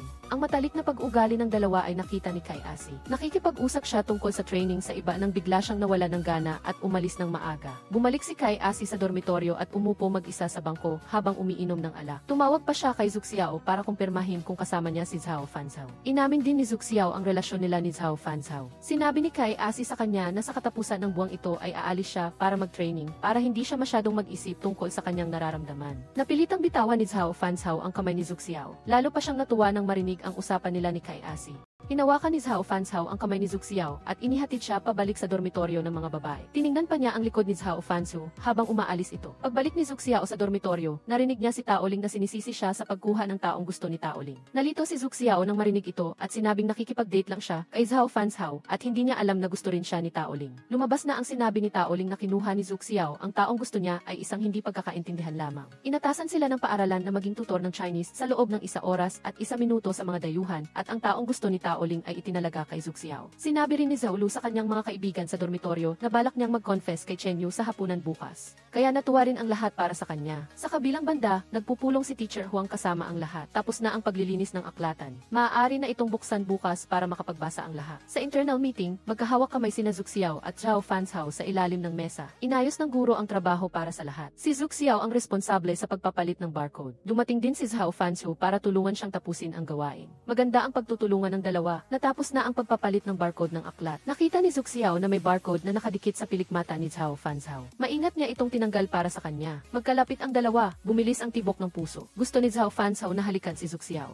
Ngunit ayaw niya dahil nasa aklatan sila. Sa kabilang banda, masayang pumunta si Zhao Lu sa date. Biglang lumabas si Xi Yixing para imbitahan siyang maghapunan, ngunit tinanggihan siya nito. Nakita ni Xi Yixing na masayang pumunta si Zhao Lu sa date, kaya labis siyang nabalisa. Sinundan ni Xi Yixing si Zhao Lu sa lugar kung saan sila nagde-date ni Chen Yu para subaybayan ang bawat galaw nila. Sa huli, nag-confess si Zhao Lu kay Chen Yu at gusto rin siya ni Chen Yu. Habang nasa banyo, narinig niya si Chen Yu na tinawag ang ibang babae na baby. Labis na nagalit si Xi Yixing at inisip niyang dalawa ang minamahal nito. Ngunit sinabi ni Chen Yu na pinsan niya ang kausap at tumawag pa ito para patunayan kaya wala nang masabi si Xi Yixing. Gayunpaman, binantaan pa rin niya si Chen Yu na kung may malalaman siyang bagay na makakaapekto kay Zhao Lu, ipararamdam niya rito ang kanyang galit. Sa aklatan, naghahanap ng inspirasyon si Zhu Xiao para sa kanyang bagong nobela. Matapos mag-isip ng matagal, sa huli ay nakatulog siya. Sa pagkakataong ito, dumating ang estudyante niya, si Ren Yang. Ipinakilala ni Zhu Xiao ang kanyang sarili at pagkatapos ay nagsimulang magturo. Dahil nakakatawa ang kanyang pagtuturo, naging interesado si Ren Yang sa kanya. Pagkatapos ng klase, masigasig pa siyang nag-alok na imbitahan siya para maghapunan. Ngunit nang makita niya si Zhao Fanzhou na sunduin si Zhu Xiao, agad na lumamig ang kanyang saloobin.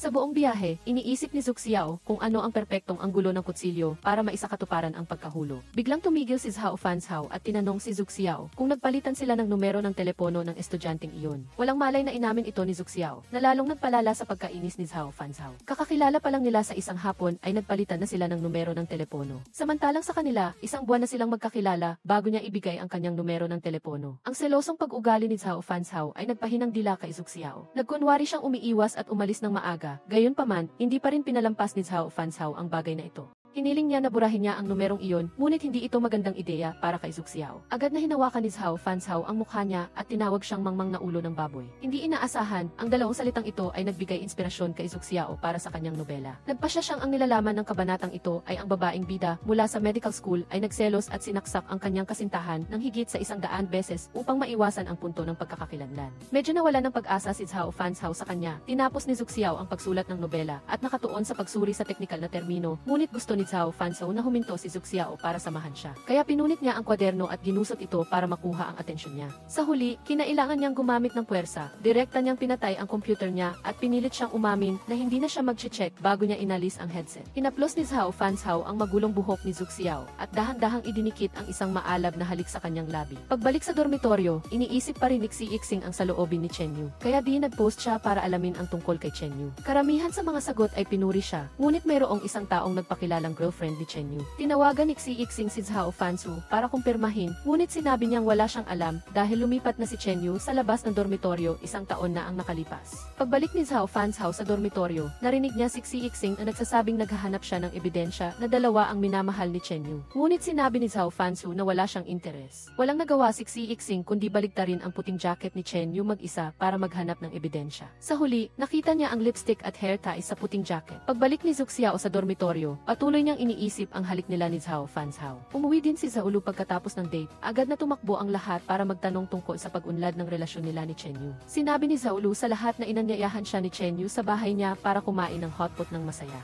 Sa paaralan, nakita ni Zhao Fanzhao si Zuxiao na nakaupo sa tabi ng bintana at hindi nakatuon kaya nagpadala siya ng mensahe para paalalahanan siyang makinig sa lecture. Pagkatapos ng klase, nagtanong si Professor Yu kung bakit bihira siyang pumunta sa laboratorio kamakailan at alam din niya ang tungkol sa kanila ni Zuxiao. Ngunit curious siya kung paanong nagustuhan ni Zuxiao ang kakaibang personalidad ni Zhao Fanzhao. Paglabas ni Zuxiao sa klase, naramdaman niyang tila iba ang relasyon nila ni Zhao Fanzhao kumpara sa ibang mag-asawa. Kaya tinanong niya si Vivian kung maloloko ba siya dahil nakita niyang laging kalmado si Zhao Fanzhao tungkol sa relasyong ito. Sa dormitoryo, nagreklamo si Zhaolu na ginising siya ni Xixing ng maaga pa, ngunit hindi ito pinansin ni Xixing. Nagmadali siyang sinabi kay Zhaolu na baka dalawa ang minamahal ni Chen Yu at ipinakita ang lipstick at hair tie ng babae. Gayunpaman, hindi naniwala si Zhaolu, pakiramdam niya gusto lang siraan ni Xixing ang boyfriend niya. Sa huli, nagalit si Xixing at umalis at itinapon pa niya ang lipstick at hair tie sa sahig. Hindi niya nakumbinsi si Zhaolu, kaya si Zuxiao lang ang mahahanap niya para magreklamo at hilingin sa kanya na makita si Kai Asi para tumulong na hanapin ang babaeng nagpakilalang girlfriend ni Chen Yu.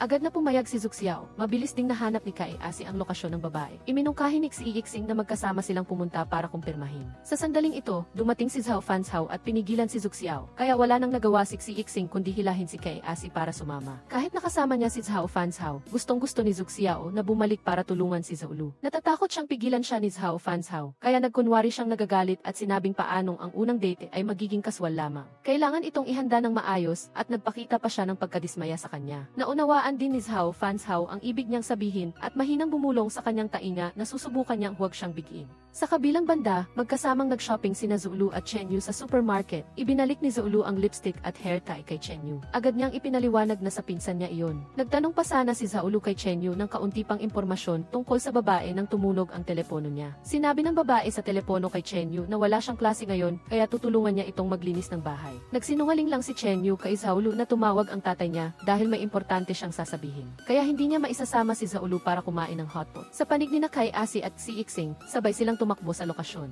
Sa pagkakataong ito, naalala ni Kai Asi na mayroon siyang ASIS training bukas, kaya gusto niyang bumalik para mag-ayos ng bagahe. Ngunit hinawakan siya ni Xixing, umaasa na makakasama niya si Kai Asi. Si Zhao Fanzhao sa dormitoryo ay naghahanda para sa kanilang unang date. Biglang bumalik si Xixing at sinabing hindi pa rin siya nakakahanap ng ebidensya na dalawa ang minamahal ni Chen Yu. Matapos sabihin ni Zuxiao ang tungkol kay Chen Yu sa dalawa sa kanyang kasama sa kwarto, medyo nag-alala ang lahat para kay Zhaolu. Ngunit sinabi niya sa kanila na siya na ang bahala rito. Maaga kinabukasan, inimbitahan ni Zhao Fanzhao si Zuxiao at binigyan siya ng listahan ng mga lugar para sa kanilang unang date. Pagkatapos tingnan sandali, nagpasya silang pumunta sa isang handicraft workshop. Pagdating doon, punong-puno ng kuryosidad si Zuxiao sa mga bagay sa loob. Nakita ni Zhao Fanzhao na magulo ang buhok niya, kaya kumuha siya ng hair tie at itinali ito para sa kanya. Ngunit naalala ni Zuxiao ang sinabi ni Taoling, ang lalaking may daladalang hair tie ay hindi basta-basta. Kaya naisip niyang muli na marami na siyang pinagdaan ng relasyon. Nakuha ni Zhaolu ang ebidensya mula kay Xixing na dalawa ang minamahal ni Chen Yu, kaya huli inanyayahan niya ito sa isang coffee shop para linawin ang lahat. Agad na tumawag sina Taoling at Vivian kay Zhu Xiao nang malaman ang balitang ito sa dormitoryo.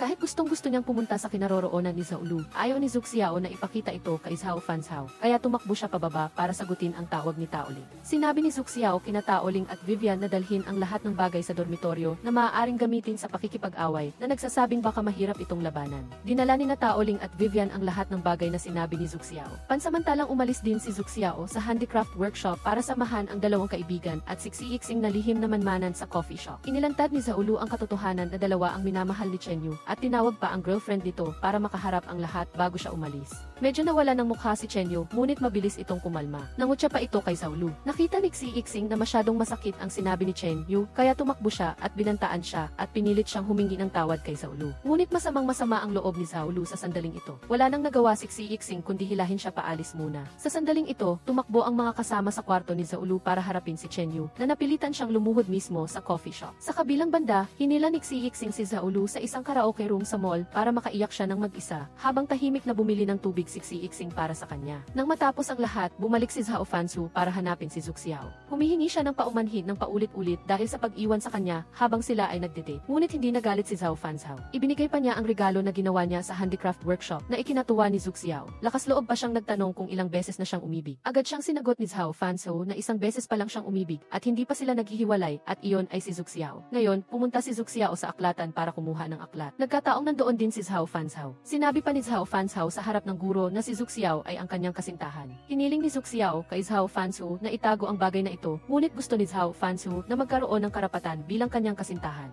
Ilang araw nang nakaupo si Xiiqing sa kantina para hintayin si Zhao Lu, ngunit hindi pa rin niya ito nakikita. Nagkataon namang nakita niya si Zhu Xiao. Tumakbo siya at nagtanong at nalaman na malungkot pa rin si Zhao Lu dahil kay Chen Yu. Para aliwin si Zhao Lu, labis siyang hinikayat ng mga kasama sa kwarto. Tumawag din si Xiiqing at inanyayahan si Zhao Lu na maglaro sa playground. Ngunit wala siyang pakialam sa anumang bagay maliban sa kanyang nabasag na pag-ibig. Nagpadala ng mensahe si Zhao Fanzhou kay Zhu Xiao na nagsasabing malapit nang matapos ang eksperimento niya kay Professor Hu. Sinabi niyang hanapin siya nito sa laboratorio.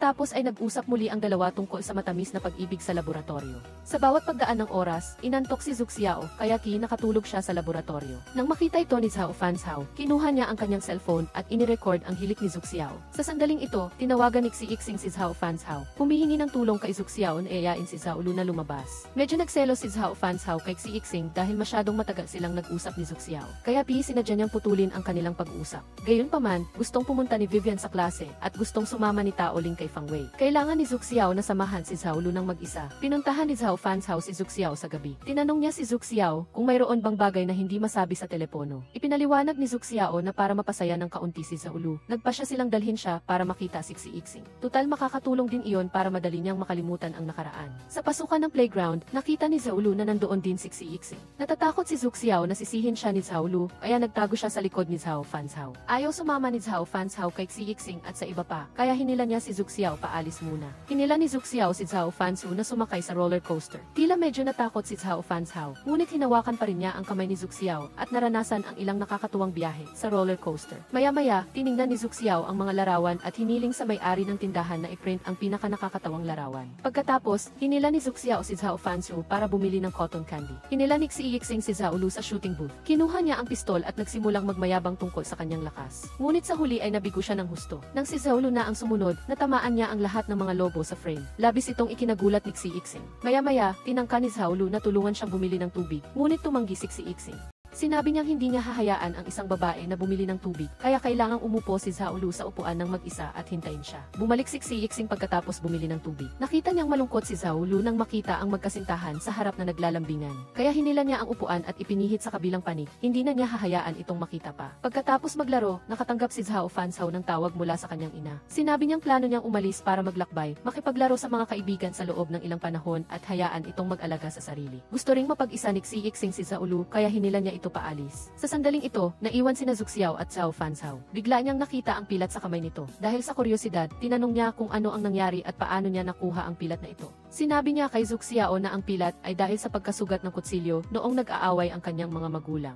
Natahimik si Zhu Xiao nang marinig ito na inakala ni Zhao Fansu na natakot niya si Zhu Xiao. Ngunit sa katunayan, iniisip niya na parang mga bayani sa alamat si Zhao Fansu na may ganoong karanasan sa buhay. Sa daan pabalik, sumandal si Zhao Lu sa balikat ni Xixing at natulog na labis na ikinatuwa nito. Naglalakad sina Zhu Xiao at Zhao Fansu nang bigla siyang inutusan na tumayo at umalis sandali. Pagbalik niya, nagpaputok na ng fireworks sa malayo. Naghalikan sila sa ilalim ng magagandang fireworks na iyon. Ngunit nakita ang eksenang ito ng gwardiya, kaya kinailangan nilang tumakas mula sa parke. Ikinuwento pa ni Zhao Fansu na noong bata pa siya, madalas siyang nakaupo mag-isa at gumagawa ng takdang aralin dito. Nakaramdam din ng simpatya si Zhu Xiao sa kanya at sinabing mula ngayon, kasama na niya ito, hindi na siya nag-iisa. Kinabukasan, sumakay si Zhao Fansu ng bisikleta para sunduin si Zhu Xiao. Nagreklamo siya ng paulit-ulit na masyadong mabagal ang takbo ni Zhao Fansu, kaya siya na mismo ang nagmaneho. Ngunit dahil hindi siya sanay magmaneho, gumwang-gewang siya at nahulog ang telepono sa lupa. Nagkataon ding malapit si Jia Ichun at nang makita ang matamis na eksena ng dalawa ay nakaramdam siya ng galit. Sa kabilang banda, pinuntahan ni Chen Yu si Xixing para ayusin ang mga formalidad sa paglilipat ng badminton club. Nandoon din si Zhao Lu at nang makita lang siya, nagalit si Zhao Lu at tumalikod at umalis. Ngayon, nagpunta si Zhu Xiao para ipaayos ang kanyang telepono at ang presyo na ibinigay ng may-ari ay 1,500 yuan na nagpabigla sa kanya. Sa sandaling ito, nagpadala ng mensahe si Zhao Fansu na nagpapapunta sa kanya sa laboratorio. Sinabi ni Zhu Xiao kay Xixing na pinakiusapan siya ni Chen Yu na humingi ng tawad sa kanya. Ngunit tinanggihan din ni Xixing sa ngalan ni Zhao Lu ang paghingi niya ng tawad. Matapos sabihin iyon, pinapulot ni Zhao Lu ang isang piraso ng karne para sa kanya bilang pasasalamat. Ngunit sinabi ni Xixing na hindi pa siya kumakain ng karne at pinayuhan si Zhao Lu na huwag kainin ito upang mapanatili ang perpektong proporsyon ng katawan. Sinundan ni Kinmang si Zhao Fansu sa laboratorio upang makita si Professor Hu. Naging assistant din siya nito kaya si Professor Hu ay isang taong lubos niyang iginagalang. Binanggit pa ni Professor Hu ang nobela ni Zhu Xiao sa harap ni Kinmang. Pinuri siya ng labis at sinabi kay Kinmang na ang nobelang ito ay napaka-interesante. Doon din dumating si Zhu Xiao sa forensic department. Tinawag niya si Zhao Fansu mula sa labas ng pinto na ikinahiya niya ng kaunti. Nang makita ni Zhu Xiao si Kinmang ay natuwa siya. Pagkatapos ay nag-alok din siya na mag-organisa si Kinmang ng isang seminar at nangakong magpapadala ng materyales sa pagsasalita sa kanya. Ngunit nang talagang simulan niyang ihanda ang materyales, napagtanto niyang napakahirap nito. Tinanggap ni Zhu Xiao ang impormasyong ibinigay ni Kinmang ngunit hindi niya ito maisaayos. Nagtanong din siya kay Zhao Fansu dahil umaasa siyang mabibigyan siya nito ng payo. Gayunpaman, malamig sumagot si Zhao Fansu kaya hindi natuwa si Zhu Xiao at hiniling sa kanyang mas mag-focus upang mabigyan siya ng inspirasyon. Itinabi ni Zhao Fansu ang laro, kinuha ang libro sa mesa at tinawag si Zhu Xiao palapit sa kanya. Pagkatapos ay hinalikan siya sa pisngi. Pagbalik sa dormitoryo, nakatanggap si Zhu Xiao ng mensahe mula kay Zhao Fansu, ngunit nakatulog siya, kaya hindi siya nakasagot. Hawak ni Zhao Fansu ang larawan mula sa palaruan noong nakaraan sa dormitoryo. Pinutol niya ang larawan nilang dalawa at inilagay sa kanyang pitaka. Nagsimula na rin ang seminar ni Kinmang. Inakala niyang hindi matatapos ni Zhu Xiao, kaya nagpuyat siya para ihanda ang balangkas. Ngunit sa sandaling ito, nalaman niyang handa na pala ni Zhu Xiao para sa kanya, kaya inanyayahan niya si Zhu Xiao na umupo sa tabi niya at makipagtulungan sa dialogo. Si Zhu Xiao ay medyo nag-alala nang marinig ang mga salitang ito, ngunit naglakas loob pa rin siyang umupo sa tabi ni Kinmang. Inalo rin siya ni Zhao Fansu na huwag mag-alala. Nakita ni Jia Ichun si Zhu Xiao na nakaupo sa kanyang upuan, kaya lumapit siya para hamakin siya. Hindi rin nagpatalo si Zhu Xiao at sinigawan pa niya ito. Sobrang kinakabahan si Zhu Xiao sa entablado, ngunit nang makita niya ang paghihikayat ng kanyang mga kaibigan at ni Zhao Fansu, medyo gumaan ang kanyang pakiramdam. Ipinakilala ni Kinmang si Zhu Xiao sa lahat. Sinabi na nagpasya siyang baguhin ang seminar sa isang formang dialogo kay Zhu Xiao. Naging masigla ang kooperasyon ng dalawa at positibo ang reaksyon ng mga estudyante sa auditorium. Bigla, nakatanggap si Zhao Fansu ng balita na naaksidente sa sasakyan ang kanyang ina at kasalukuyang nasa emergency room ng ospital. Nagpadala siya ng mensahe kay Zhu Xiao upang ipaalam, ngunit nakita ito ni Jia Ichun. Palihim niyang binura ang mensahe ni Zhao Fansu sa cellphone ni Zhu Xiao at inilagay ang numero ni Zhao Fansu sa blacklist. Pagkatapos ng seminar, napansin ni Zhu Xiao na nawawala si Zhao Fansu. Sinabi ng isang tao kay Zhu Xiao na lumabas si Zhao Fansu sa kalagitnaan at tila may hindi maganda. Pumunta si Zhao Fansu sa ospital. Tumawag siya kay Zhu Xiao, ngunit hindi makontak. Tumawag din sa kanya si Zhu Xiao, ngunit walang signal. Sobrang nag-alala si Zhu Xiao at tumakbo sa forensic laboratory para hanapin siya, ngunit natuklasan na walang tao sa loob. Pumunta ulit si Zhu Xiao sa library at wala ring silbi. Sa sandaling ito, nakita ni Xixing si Zhu Xiao habang papunta sa badminton court. Tinanong siya ni Zhu Xiao tungkol sa kinaroroonan ni Zhao Fansu, ngunit hindi niya alam. Sa sandaling ito, tumawag si Zhao Fansu kay Xixing at ipinabatid na naaksidente sa sasakyan ang kanyang ina niya at pinakiusapan siyang sabihin kay Zhu Xiao na makipag-ugnayan sa kanya. Si Zhao Lu ay nag-iisang namumulot ng shuttlecock sa badminton hall. Samantalang ang ibang mga babae ay nag-uusap tungkol sa pag-iwan sa kanya ni Chen Yu at nagsasabi ng masasamang bagay tungkol sa kanya. Si Xi Yixing ay tumakbo upang mamulot ng shuttlecock kasama niya at pinakiusapan si Zhao Lu na sabihin kay Zhu Xiao na inaalagaan ni Zhao Fanzhao ang kanyang ina, ngunit hindi siya makontak. Nang dumating si Zhu Xiao sa opisina ng mga estudyante, nagkunwari si Jia Ichan na nakatanggap ng tawag mula kay Zhao Fanzhao. Sinabi rin niya kay Zhu Xiao ang tungkol sa pagka-ospital ng ina ni Zhao Fanzhao. Nang marinig ito ni Zhu Xiao, tahimik siyang bumalik sa dormitoryo. Sasabihin na sana ni Zhao Lu sa kanya ang tungkol sa pagka-ospital ng ina ni Zhao Fanzhao. Ngunit biglang umiyak si Zhu Xiao. Pakiramdam niya ay siya ang huling nakakaalam ng balita, kaya inakala niyang gusto na nitong makipaghiwalay sa kanya.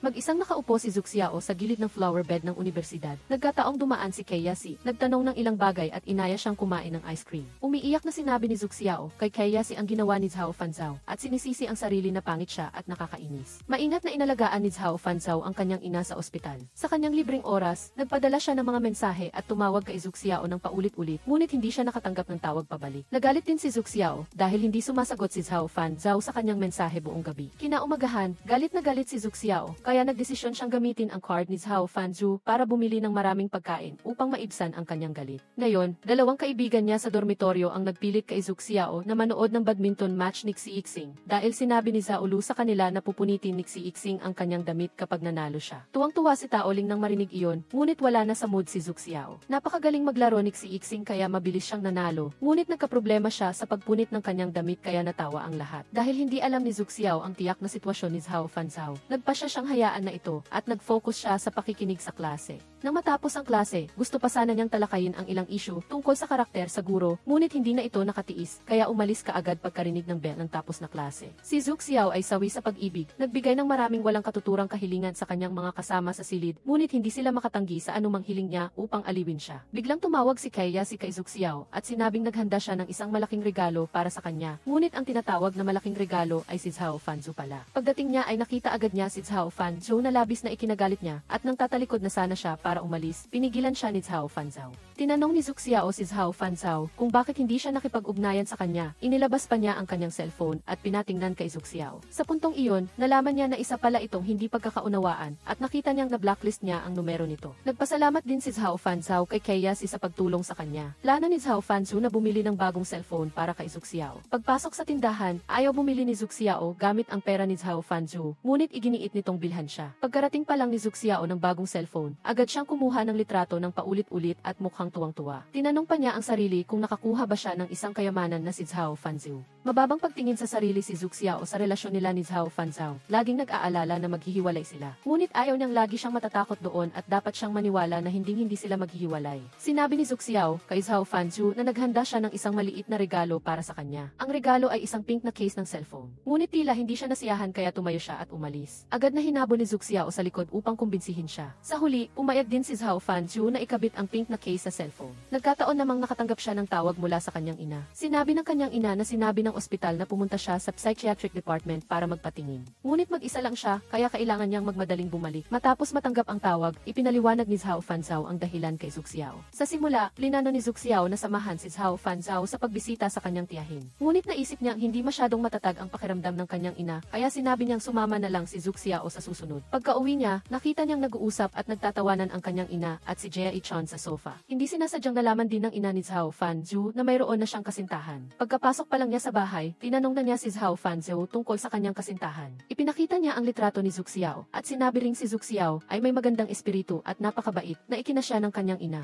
Pagkatapos ay sinabi niya kay Zhao Fanzhao na dalhin si Zhu Xiao upang makilala. Sa kabilang banda, binasa ng guro sa departamento ng Chinese ang nobela ni Zhu Xiao at naramdaman na ang unang kabanata ng nobela ay napakahusay na nakasulat, ngunit ang pagtatapos ay napakasama. Nagkataon na dumaan si Zhu Xiao at sinabi sa guro na hindi pa tapos ang kanyang nobela, kaya babalik siya para isulat pa at ipakita sa kanya kapag natapos na. Ang huling kurso para sa pangwakas na pagsusulit ay natapos na rin at nagmamadaling hinanap ni Zhao Fanzhao si Zhu Xiao pagkatapos niyang matapos ang kanyang pagsusulit. Agad na tumakbo si Zhao Fanzhao sa lugar ng pagsusulit ni Zhu Xiao. Dahil sa labis niyang kapabayaan, iniwan niyang walang laman ang kabilang bahagi ng papel at sinabihan siya ng tagapamahala na sagutin ng maayos ang mga tanong. Nang matapos ang oras, pinigilan siya ng guro at sinabing nag-organisa ang departamento ng Chinese ng isang kompetisyon sa pagsulat at nais niya siyang irekomenda na sumali. Labis ang tuwa ni Zhu Xiao nang marinig ang balitang ito at mabilis na tumakbo upang makita si Zhao Fanzhou. Malapit nang magsimula ang tag-init, nag-empake na si Luo Wei at umuwi upang bisitahin ang kanyang lolo at pupunta si Zhao Lu sa Haicheng upang sumali sa isang aktibidad ng pagkuha ng litrato alinsunod sa kaayusan ng departamento. Nagkataon namang malapit lang ang bayan ni Tao Ling at Zhu Xiao, kaya nagdesisyon silang magkasama na lang. Nalaman din ni Xi Yixing na pupunta si Zhao Lu sa Haicheng para sa pagkuha ng litrato. Natatakot siyang hindi siya magiging ligtas kaya nagdesisyon din siyang sumama. Ngunit nag-alala siya na masyadong halata ang kanyang intensyon kaya sinabi niya kay Zhao Fanzhou na sumama. Ngunit tinanggihan siya ni Zhao Fanzhou. Sa sandaling ito, nakatanggap siya ng tawag mula kay Zhu Xiao kaya nagbago ang isip niya at nangakong pupunta silang magkasama sa Haicheng kasama si Xi Yixing. Labis itong ikinatuwa ni Xi Yixing, agad siyang tumayo para mag-ayos ng rentahan ng sasakyan. Si Tao Ling at Zhu Xiao ay kumukuha ng merienda sa supermarket at kinurot ni Zhao Fanzhou ang maliit na mukha ni Zhu Xiao na nagparamdam kay Tao Ling na siya ay isang third wheel o sagabal. Nagkataon na nakita nila si Kaiyasi na bumibili ng maraming instant noodles kaya inanyayahan siya ni Tao Ling na sumama sa kanila sa Haicheng. Nagrenta si Xi Yixing ng dalawang sasakyan gamit ang lahat ng kanyang pera para makasama ang lahat. Sa daan, patuloy na pasikretong tiningnan ni Xi Yixing si Zhao Lu kaya sinabihan siya nitong mag-focus sa pagmamaneho. Dahil nahihiya siya, nasabi lang niyang tinitingnan niya ang rearview mirror sa gilid niya. Sa kabilang banda, nagpapatugtog si Zhao Fanzhou ng isang malambing na kanta. Biglang kumonekta si Kaiyasi sa Bluetooth upang palitan ang kanta, ngunit pinatay ito ni Zhao Fanzhou. Di nagtagal ay nakarating na sila sa Haicheng. Nakita ni Tao Ling ang dagat at agad na bumaba ng kotse. Sumunod din si Kaiyasi. Sa sandaling ito, nagising si Zhu Xiao at napansin na naiwan ang bag ni Kaiyasi sa kotse kaya tinulungan niya itong kunin.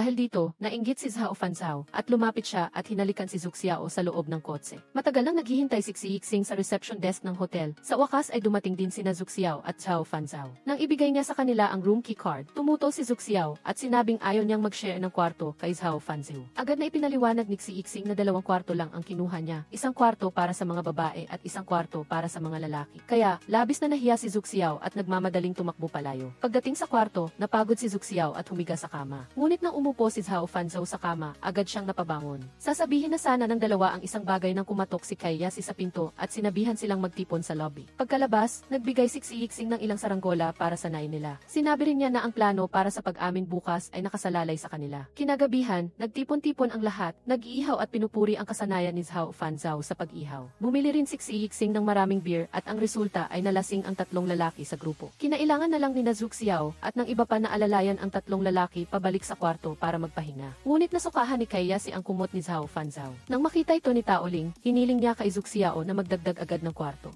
Binalaan ng waiter si Zhu Xiao na mag-ingat na huwag hayaang nakahiga ang lasing habang natutulog upang hindi masuffocate. Talagang lasing na si Zhao Fanzhou, karaniwan ay napakalamig at gwapo. Ngunit ang hitsura niya noong lasing siya ay napaka-cute din. Humiram si Zhu Xiao ng cart ng hotel at dinala siya sa bagong kwarto. Nag-aksaya ng maraming lakas si Zhu Xiao upang ibalik si Zhao Fanzhou sa kwarto. Gusto na sana niyang umalis, ngunit natuklasan niyang nakalimutan niya ang room card. Tumawag siya kina Tao Ling at Zhao Lu, ngunit hindi sila sumasagot. Nang makita si Zhao Fanzhou na nakahiga at natutulog, nagdesisyon siyang manatili muna sa kanya. Pagkaraan, nagising si Zhu Xiao at napansin si Zhao Fanzhou na naliligo, kaya nagmadali siyang nagkunwari na tulog pa. Pagkatapos maligo ni Zhao Fanzhou, lumapit siya kay Zhu Xiao na ikinagulat niya at bigla siyang tumalon. Pagkatapos ay sinabihan niya siyang maligo, dahil pala may barbecue sauce ang buhok niya. Dahil nawala ang room card niya, kinailangan niyang maghugas ng buhok sa kwarto ni Zhao Fanzhou. Sinabi ni Zhao Fanzhou kay Zhu Xiao na kailangan niyang magrehistro ng e-card sa registration desk, ngunit hindi niya dala ang e-card niya. Pagkatapos maligo, si Zhu Xiao ay nakahiga lamang sa kama sa tabi ng kama ni Zhao Fanzhou. Ngunit hindi siya nangahas na matulog kaya binuksan niya ang si. Takot na takot si Zhu Xiao na manood ng horror movies, kaya lumipat si Zhao Fanzhou at umupo sa tabi niya at niyakap siya na nagpaalis sa kanyang takot. Nang matapos ang pelikula, nahiga si Zhao Fanzhou sa kama ni Zhu Xiao at natulog ng napakanatural na ikinatakot niya ng kaunti. Ito ay medyo ikinairita ni Zhao Fanzhou. Pagkatapos ay tumayo siya at bumalik sa kanyang kama. Tumakbo naman si Zhu Xiao palapit sa kanya at sinabing hindi na siya natatakot at natulog sa kanyang bisi. Kinaumagahan, habang nagtutoothbrush ang dalawa, tinawagan ni Xi Yixing si Zhao Fanzhou at sinabing magkita sila sa dalampasigan sa loob ng 20 minuto. Sa dalampasigan, muling umamin si Xi Yixing kay Zhao Lu. Sa pagkakataong ito, umayag si Zhao Lu at masayang nagyakapan ang dalawa sa dalampasigan. Ang 4 na iba pa ay nagpapalipad ng saranggola upang tulungan si Xi Yixing na umamin at nagbiro si Tao Ling na hindi bumalik si Zhu Xiao sa kwarto kagabi na labis niyang ikinahiya. Nang makita si Xi Yixing na matagumpay na umamin, umalis sina Zhao Fanzhou at Zhu Xiao ng maaga. Nagpunta ang dalawa sa dalampasigan at nag-enjoy sa kanilang pribadong sandali. Nang umuwi na sila, Gusto sanang tulungan ni Zhao Fanzhao si Zhu Xiao na dalhin ang kanyang bagahe, ngunit tumanggi si Zhu Xiao. Dahil natatakot siyang malaman ng kanyang mga magulang, hindi na rin siya pinilit ni Zhao Fanzhao. Hinila niya ito at hinalikan sana para magpaalam bago siya bumalik, ngunit nahuli sila ng ama nito. Nang makita ni Zhu Xiao ang kanyang ama, nataranta siyang itinulak palayo si Zhao Fanzhao. Nang lumapit ang kanyang ama, nagkunwari si Zhao Fanzhao na kalmado at ipinakilala ang kanyang pangalan sa kanya. Pagkatapos ay umakyat sila sa bahay upang mag-usap. Samantala, ang kanyang ina ay nagtanong kay Zhu Xiao sa kwarto tungkol sa pamilya ni Zhao Fanzhao. Lubos na nasiyahan ang kanyang ina kay Zhao Fanzhao. Pakiramdam niya ay nakapulot ang kanyang anak ng isang kayamanan. Nang lumabas na ang lahat sa sala, nagkunwari ang ama ni Zhu Xiao na sa kanilang pamilya, hindi nagluluto ang mga babae, kaya gusto niyang subukan ang kasanayan ni Zhao Fanzhao sa pagluluto. Masayang pumasok si Zhao Fanzhao sa kusina at ang galing niyang magluto ay lubos na nakahanga sa ina ni Zhu Xiao. Maya-maya, nakita ni Zhu Xiao na wala roon ang kanyang mga magulang kaya pumasok siya sa kusina upang tulungan si Zhao Fanzhao. Ngunit ayaw niyang mag-isip ng masama ang ama ni Zhu Xiao tungkol sa kanya. Kaya, tinulak niya si Zhu Xiao pabalik sa sala upang manood ng TV. Nang umuwi ang ina ni Zhu Xiao, sinimulan niyang sigawan ang kanyang asawa. Tila tinanggap na ng ina ni Zhu Xiao si Zhao Fanzhao bilang kasintahan ng kanyang anak at tinawag pa siyang Xiao Zhu Munting Zhu nang may pagmamahal. Sinadya pa ng ama ni Zhu Xiao na imbitahan si Kaya na maghapunan. Sa kusina, maingat na inihanda ni Zhao Fanzhao ang hapunan para sa lahat. Pumasok din si Zhu Xiao upang tulungan siyang lagyan ng braiding ang chicken wings. Hindi nagbago ang mapaglarong kalikasan ni Zhu Xiao, kaya lumapit siya upang pahiran sana ng harina ang mukha ni Zhao Fanzhao. Masayang nagtawanan ang dalawa sa kusina. Sa wakas ay handa na ang hapunan, dumating din si Kaya sa bahay ni Zhu Xiao para maghapunan. Ginawa ng ama ni Zhu Xiao na mahirap ang lahat para kay Zhao Fanzhao. Tinikman niya ang niluto nito at kahit na naramdaman niyang napakasarap, nagkunwari siyang hindi nagustuhan. Sa kabaliktaran, labis na pinuri ng kanyang ina ang kasanayan nito sa pagluluto. Sa hapagkainan, laging pinupuri ng kanyang ama ang talento ni Kaya at pagkatapos ay hinikayat si Zhao Fanzhao na umuwi ng maaga. Ngunit hindi pumayag ang ina ni Zhu Xiao at hiniling kay Zhao Fanzhao na matulog sa kanilang bahay. Pagkatapos kumain, sina Zhu Xiao, ang kanyang ina, at si Zhao Fanzhao ay umupo sa sofa upang manood ng TV. Nang sabihin niyang gusto niyang kumain ng pakwan, nagboluntaryo si Zhao Fanzhao na pumunta sa kusina para hiwain ito para sa kanya, ngunit hindi sinasadyang nakita niya ang ama ni Zhu Xiao na palihim na kumakain ng chicken wings. Maya-maya, bumalik sa kwarto ang kanyang ina para maghanda ng unan at kumot para kay Zhao Fanzhao. Pagbalik niya sa sala, nakita niya si Zhu Xiao na sinasadyang sumandal sa balikat ni Zhao Fanzhao. Ngunit nang makita niya ang kanyang ina, sinigawan niya si Zhao Fanzhao at tumakbo pabalik sa kwarto. Natakot ang ina ni Zhu Xiao na baka may gawin si Zhao Fanzhao sa kanyang anak kaya nagdesisyon siyang makitulog si Zhao Fanzhao sa kwarto niya. Ngunit nang makitulog siya sa kama ng ama nito, lagi siyang ginugulo ng hilik at mga panaginip ng ama kaya hindi siya makatulog ng mahimbing. Nakahiga si Zhu Xiao sa kama kinaumagahan, pumasok ang kanyang ama at binasa ang sarili niyang nobela para gisingin siya. Sa almusal, si Zhu Xiao ang unang nagsandok ng lugaw para kay Zhao Fanzhao na ikinainggit ng kanyang ama. Nakita ni Zhao Fanzhao ang masayang atmosfera ng pamilya at medyo nalungkot siya para sa kanyang sarili. Sinabihan pa ng ina ni Zhu Xiao si Zhao Fanzhao na manatili pa ng ilang araw. Ngunit sa sandaling ito, nakatanggap siya ng tawag mula sa kanyang ama at nalaman niyang maghihiwalay na ang kanyang mga magulang kaya kailangan niyang bumalik. Pagka-uwi niya, nakita ni Zhao Fanzhao ang magulong bahay at ikinuwento ng kanyang ama ang tungkol sa kanilang hindi pagkakasundo. Pagkatapos, naalaala ni Zhao Fanzhao ang bili ng doktor, kaya agad niyang pinakiusapan ang kanyang ama na dalhin ang kanyang ina sa ospital para magpatingin. Nagduda si Zhao Fanzhao na may problema sa pag-iisip ang kanyang ina. Matapos ang konsultasyon ng doktor, hindi na optimistic ang sitwasyon niya at may mga palatandaan ng sakit. Kaya di kailangan nilang maghanda na pumunta sa Peking University Hospital para sa paggamot. Habang nag-uusap, pumasok si Jia Ichon na nakasuot ng uniforme ng nurse na ikinagulat ni Zhao Fanzhao. Kinagabihan, sa kwarto ng pasyente, sinabi ng ama ni Zhao Fanzhao na baka hindi siya makasama sa kanila sa Beijing dahil may mahalagang kontrata siyang kailangang lagdaan. Kaya si Zhao Fanzhao ay nag-isang sumama sa kanyang ina sa Beijing. Sa sandaling ito, tumawag si Zhu Xiao at sinabi kay Zhao Fanzhao na nagsimula na ang training camp sa Beijing. Kaya, sasakay siya ng high-speed train papuntang Beijing bukas. Maingat na inalagaan ni Zhao Fanzhao ang kanyang ina sa ospital, ngunit tumanggi itong magpatingin sa Beijing. Wala nang ibang pagpipilian, nagsinungaling si Zhao Fanzhao na pupunta ang kanyang ama sa Beijing upang tulungan siyang ayusin ang mga bagay. Sa huli, pumayag din siyang magpatingin sa Beijing. Sa kabilang banda, naghahanda na rin si Zhu Xiao ng kanyang bagahe papuntang Beijing. Pagkababa niya ay nakatanggap siya ng tawag mula kay Zhao Fanzhao. Sasabihin pa sana niya rito na papunta na rin siya sa Beijing nang bigla siyang putulin ng kanyang ina. Gusto ring bumati ng kanyang ina kay Zhao Fanzhao, ngunit ayaw ng kanyang ama kaya kinuha ni Zhu Xiao ang telepono ni Zhao Fanzhao. Sa waiting area ng airport, nakita ng ina ni Zhao Fanzhao na kinuha ni Zhu Xiao ang telepono kaya inakala niyang nag-aaway sila at pinaalalahanan siyang gawin ang lahat para mapanatili ang taong gusto niya. Pagkatapos ay tinanong niya ang kanyang anak kung susunduin ba sila ng kanyang ama. Para aliwin ang kanyang ina, sinabi ni Zhao Fanzhao na walang kotse ang kanyang ama sa Beijing kaya didiretso na lang sila sa ospital. Pagdating nila, nag-aasikaso si Zhao Fanzhao ng admission nang biglang nagbago ang damdamin ng kanyang ina. Sinabi niyang niloloko siya ni Zhao Fanzhao at ng kanyang ama at nagsimulang mag-ingay sa ospital. Sa sandaling ito, sinabi ng doktor kay Zhao Fanzu na ang ina niya ay may bipolar disorder dahil sa pagbiyahe at iminungkahi siyang magpa-eksamin. Nagkataong nakita niya si Zhu Xiao sa ospital, ngunit ayaw niyang malaman ni Zhu Xiao ang kalagayan ng kanyang ina at ayaw din niyang makita niya ito. Ngunit nakita ni Zhu Xiao ang papel ng admission procedure na hawak niya. Akala niya ay may malubhang sakit siya, kaya umiyak siya ng malakas. Mabilis na tinakpan ni Zhao Fanzu ang bibig ni Zhu Xiao at dinala siya sa labas at sinabi rin sa kanya na hindi siya may sakit. Ipinaliwanag din ni Zhao Fanzu kay Zhu Xiao ang kalagayan ng sakit ng kanyang ina at natatakot siyang matakot siya kapag nagkasakit ang kanyang ina. Kaya, balak niyang hintayin muna siyang gumaling bago dalhin si Zhu Xiao para bisitahin siya. Sa totoo lang, si Zhu Xiao ay nag-aalala rin na makilala ang ina ni Zhao Fanzu. Kaya, tumawag siya sa kanyang mga kaibigan at humingi ng tulong sa kanila. Ngunit hindi sumang-ayon ang kanyang mga kaibigan sa dormitoryo sa hindi pagpapaalam ni Zhao Fanzu kay Zhu Xiao nang pumunta siya sa Beijing. Pakiramdam ni Lu Wei, si Zhao Fanzu ay napaka-responsableng at isang mabuting tao. Ngunit pakiramdam ni Zhao Lu ay si Zhao Fanzu ay nagpapasa ng lahat sa sarili niya at hindi niya itinuturing si Zhu Xiao bilang isang malapit na tao. Ngayon, pumunta si Zhu Xiao sa ospital upang bisitahin ang ina ni Zhao Fanzu. Ipinakilala din niya si Zhu Xiao sa kanyang ina. Ngunit sa sandaling ito, tinawag siya ng nurse para magpatingin. Sinabi ni Zhu Xiao kay Zhao Fanzu na huwag siyang mag-alala at may iwan siyang kasama ng kanyang tiyahin. Pagkaalis ng nurse, iniluwa ng kanyang ina ang gamot sa bibig dahil ayaw niyang lunukin ito. Nang balatan niya ang mansanas, ibinigay niya rito ang buong balat ng mansanas para mag-wish. Ang wish ay huwag makipaghiwalay sa kanya ang kanyang asawa. Ngunit pagkabanggit pa lang ng paghihiwalay, nagbago na naman ang damdamin niya at nagsimulang mag-ingay. Sa sandaling ito, bumalik si Zhao Fanzu. Mabilis niya itong inalalayan at tinawag ang nurse. Ang eksenang ito ay nagpahinto kay Zhu Xiao ng ilang sandali bago siya kumalma. Sa wakas, oras na para umuwi si Zhu Xiao. Hinatid siya ni Zhao Fanzu sa airport at kahit ayaw niya siyang paalisin, wala siyang ibang pagpipilian.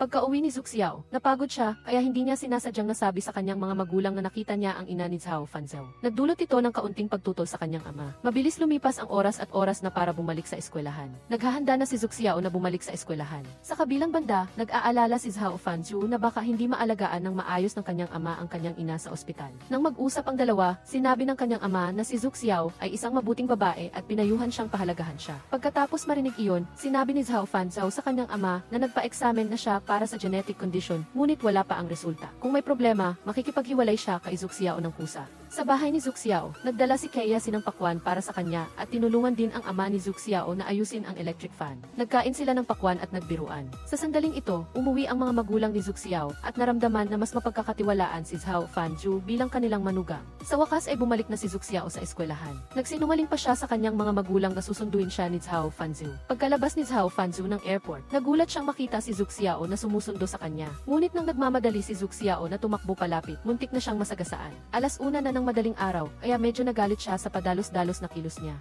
Ang orihinal na intensyon ni Zhu Xiao ay sorpresahin si Zhao Fanzu sa pagsundo sa kanya, ngunit siya ay nagalit. Kinaumagahan, hindi maganda ang kalagayan ni Zhu Xiao dahil buong gabi siyang nagpuyat sa pagsusulat kaya nakatulog siya sa klase ng forensic science. Tinanong siya ni Zhao Fanzu kung bakit siya nagmamadaling magsulat. Sinabi ni Zhu Xiao sa kanya na kailangan niyang magsumite ng draft sa Beijing at kung swertehin, maaaring mapublish ang libro. Nang makita ni Zhao Fanzu si Zhu Xiao na magpapahid ng langis sa kanyang mata, hinawakan niya ang kamay nito para pigilan siya. Nakita ni Professor Hu ang eksena, kaya nagtanong siya ng kahit anong tungkol sa lecture. Kahit tama ang sagot niya, sinabihan pa rin siya ng profesor na huwag silang maghilahan o magtulakan sa klase. Sa kabilang banda, si Xixing at Zulu ay naglalakad sa paligid ng campus ng napakalapit. Bigla siyang nakaramdam ng kaunting hiya, kaya inalis niya ang kamay nito. Sinabi pa niya na ang pag-post ng kanilang litrato noong nakaraan ay nagpababa ng halos kalahati ng kanyang followers. Lihim na natuwa si Xixing nang marinig ito. Lumalabas na lihim ding binabantayan ni Zhao Lu ang kanyang Weibo. Pagkatapos ay sinabi niya kay Zhao Lu na siya mismo ang nag-post ng larawan dahil gusto niyang malaman ng lahat na sila ay nagmamahalan. Maya-maya, habang kumakain sina Zulu at si Xixing sa cafeteria, nagkataon silang nakita si Tao Ling na hindi sinipot ni Fang Wei, kaya inanyayahan nila siyang sumalo sa kanila. Pagkatapos, sina Zhu Xiao at Zhao Fanzu ay dumating din at sumalo sa kanilang mesa at masayang nagtawanan. Pagkatapos kumain, naramdaman ni Zhu Xiao na wala siyang inspirasyon sa pagsusulat kaya bumili siya ng ice cream. Nagpadala naman si Zhao Fanzu ng WeChat message sa kanyang ama para magtanong tungkol sa paglipat ng ospital ng kanyang ina. Pagkatapos bumili ng ice cream, iminungkahi ni Zhu Xiao na samahan siyang bisitahin ang kanyang ina at sinabi rin niya kay Zhao Fanzu na kahit nagulat siya noong nag-atake ang kanyang ina noong nakaraan, hindi siya natakot. Pagkatapos ay nagpunta ang dalawa sa ospital upang bisitahin ang kanyang ina at si Zhu Xiao ay nag-aalala pa rin habang naglalakbay. Pagkababa ng kotse, bumili pa siya ng isang baukwet ng bulaklak para sa kanya. Lubos siyang natuwa nang makita ang napakababang posibilidad ng genetic condition, kaya balak niyang ibigay ang resulta kay Zhao Fanzu. Ngunit pagdating sa pinto ng kwarto ng pasyente, nakita niya ang dalawa na magkasamang nag-aalaga sa ina nito, kaya nagdalawang isip siyang pumasok. Sa sandaling ito, dumating din ang ama ni Zhao Fanzhao. Nang makita si Jia Ichon na nakatayo roon, sinabi niya rito ang intensyon ni Zhao Fanzhao na makipaghiwalay sa kanyang kasintahan kung malalaman niyang maaari siyang magkasakit. Nang marinig iyon, agad na itinago ni Jia Ichon ang resulta ng pagsusuri. Ngayon, muling pumunta si Zuxiao sa ospital kasama si Zhao Fanzhao. Dala pa niya ang kanyang laptop sa kwarto ng pasyente para magsulat ng kwento. Ang pagganap ni Zuxiao ay tila nagpabuti sa kalagayan ng kanyang ina. Matapos ang maraming araw at gabi ng pagsusulat, natapos din ni Zuxiao. Tinawagan niya si Zhao Fanzhao upang anyayahan siyang maglaro ng life education game na binanggit ni Taoling noong nakaraan, ngunit nakakuha lamang siya ng isang diseryosong sagot. Sa kabilang banda, hawak ni Zhao Fanzhao ang resulta. Nakita niya ang napakataas na panganib ng genetic condition at tumulo ang kanyang luha. Kinaumagahan, sinamahan ni Zhao Fanzhao si Zuxiao sa kaganapan tulad ng ipinangako. Nalungkot si Taoling dahil sa pag-iwan sa kanya ni Fang Wei, kaya pinaalalahanan niya si Zhao Fanzhao na huwag hayaang maghintay si Zuxiao. Sa sandaling ito, tinatago ni Zhao Fanzhao ang kanyang iniisip at tahimik siya sa buong biyahe. Nang sabay na maranasan ni Zuxiao at Zhao Fanzhao ang laro ng paglisan, biglang niyakap ni Zhao Fanzhao si Zuxiao. Pagkatapos ay sabay nilang naranasan ang laro ng kamatayan at labis na nagustuhan ni Zuxiao ang karanasang ito. Sa sandaling ito, biglang tinanong ni Zuxiao si Zhao Fanzhao kung ano ang gusto niyang iwanan sa huling sandali ng kanyang buhay. Nag-alinlangan si Zhao Fanzhao at sinabi sa kanya, maghiwalay na tayo, na ikinabigla ni Zuxiao at hiniling sa kanyang ulitin. Pinigilan din ni Zhao Fanzhao ang sakit at seryosong sinabi muli ang mga salita ng paghihiwalay. Si Zuxiao ay hindi makapaniwala sa balita ng paghihiwalay nila ni Zhao Fanzhao. Sinabi pa niya na hindi siya mahilig sa ganoong mga biro, ngunit seryosong sinabi ni Zhao Fanzhao na hindi ito biro. Gusto ni Zuxiao na malaman kung ano ang dahilan ng paghihiwalay, ngunit determinado si Zhao Fanzhao na itago ito hanggang sa huli. Pagkatapos kumalma, sinabi niya kay Zuxiao na hindi siya angkop para umibig ngayon. Natatakot si Zuxiao na iniisip niya na ito ay dahil sa sakit ng kanyang ina, kaya ipinaliwanag niya na hindi niya kailanman inisip iyon. Kasabay nito, tinanong niya si Zhao Fanzhao kung bakit ginagamit pa rin niya ang kulay rosas na couple phone case na ibinigay niya. Dismayado si Zhao Fanzhao nang tanggalin ang phone case at ibinalik kay Zuxiao. Ngunit galit na galit si Zuxiao, kaya itinapon ang phone case at umalis ng silid. Inaasahan ni Zuxiao na susundan siya ni Zhao Fanzhao. Ngunit pagkatapos maghintay ng matagal, napilitan si Zuxiao na punasan ang kanyang luha at tahimik na umalis ng mag-isa. Gusto nang umiyak ni Zuxiao, ngunit nahihiya, kaya hinila siya ni Kaiyasi sa detective club. Ang makita si Zuxiao na umiiyak tulad ng isang bata ay labis na nagpahirap kay Kaiyasi. Ang isang paghihiwalay na walang paliwanag ay talagang nakakalungkot kay Zuxiao at hindi rin sigurado na masaya si Zhao Fanzhao. Iniisip ni Zhao Fanzhao na may panganib siya ng genetic disease. Paano siya magdadala ng kaligayahan kay Zuxiao? Naupo siya ng tahimik mag-isa, iniisip ang mga matatamis na sandali nila ni Zuxiao. Pagkatapos maghiwalay, palaging umaasa si Zuxiao na magte-text si Zhao Fanzhao sa kanya, ngunit alam din niya na hindi siya madaling magsisi. Nang lakasan ni Zuxiao ang loob na pumunta sa student council para kumuha ng formularyo, narinig din niyang nagkataon ang balita na umatras na si Zhao Fanzhao sa student council. Pagdating sa aklatan, nakatanggap din si Zuxiao ng email mula kay Zhao Fanzhao na humihiling na umalis sa detective club. Talaga siyang naguguluhan kung bakit bigla siyang naging napakalami. Ang damdamin ni Zhao Fanzhao ay balisa rin at wala siyang interes sa anumang kwento ni Xi Ixing. Habang inaayos niya ang kanyang mga gamit sa silid ay dumating si Kaiyasi para makipagkita at lumabas silang dalawa sa patio upang mag-away ng sobrang tense. Pagkatapos ay umupo upang mag-usap ng seryoso. Siniwalat ni Kaiyasi na nakikipaghiwalay siya, ngunit hindi niya mabigyan ng sapat na dahilan si Zuxiao upang maging ganoon kasakit. Pagkatapos, sinabi ni Kaiyasi na tiyak na aalagaan niya si Zuxiao. Ngunit ang mas nakakagulat ay si Zhao Fanzhao ay napakalma. Binigyan niya ng babala si Kaiyasi tungkol sa mga gawin ni Zuxiao. Ngunit pinutol siya ni Kaiyasi at sinabi sa kanya na kilala niya si Zuxiao ng higit sa sinuman. Pakiramdam ni Zuxiao na parang biglang naglaho si Zhao Fanzhao sa sarili niyang mundo. Ngunit ang nakaraan ay muling sumasalamin sa kanyang isip tulad ng isang pelikula. Nag-iisa si Zuxiao na pumunta sa lugar kung saan siya hinalikan ni Zhao Fanzhao. Nakadama ng labis na kalungkutan nang may isang taong biglang dumating at biglang umalis sa kanyang mundo. Napakatamis ng nakaraan, ngunit ngayon ay napakasakit. Bawat sulok ng campus ay nag-iwan ng napakaraming matatamis na alaala. Sa kabilang banda, inaalagaan ni Zhao Fanzhao ang kanyang ina, ngunit ayaw niyang uminom ng gamot at hinihintay lang si Zuxiao. Patagal na siyang hindi nakikita kaya naisip niya na nag-away silang dalawa. Inakala pa niyang dahil ito sa kanyang sakit kaya ganoon si Zuxiao. Agad na inalo ni Zhao Fanzhao ang kanyang ina na hindi ganoong klaseng tao si Zuxiao. Labis siyang natuwa nang marinig iyon at sabay sinabing gusto niyang pumunta si Zuxiao sa ospital upang makita siya. Upang lumikha ng mas maraming pagkakataon na makasama si Zuxiao, nag-apply din si Kaiyasi para sa isang part-time job sa aklatan. Nagkataon na tinutulungan ni Zhao Fanzhao ang guro sa pag-aayos ng computer ngayong araw, kaya nagkita silang tatlo ng sabay kaya sila ay nalito. Pagkatapos ay nagpunta silang tatlo sa rare book room upang gawin ang handover procedure. Tahimik ding pinanood ni Zhao Fanzhao ang mga kilos ni Kaiyasi at Zuxiao at may kakaibang pakiramdam sa kanyang puso. Habang nagpupunas ng shelf, hindi sinasadyang natusok ng isang splinter ang kamay ni Zuxiao. Nag-alala si Zhao Fanzhao, tumakbo at hinawakan ang kamay ni Zuxiao upang magtanong tungkol sa kanya. Sa sandaling ito, tumakbo din si Kaiyasi at nagmamadaling dinala siya sa infirmary.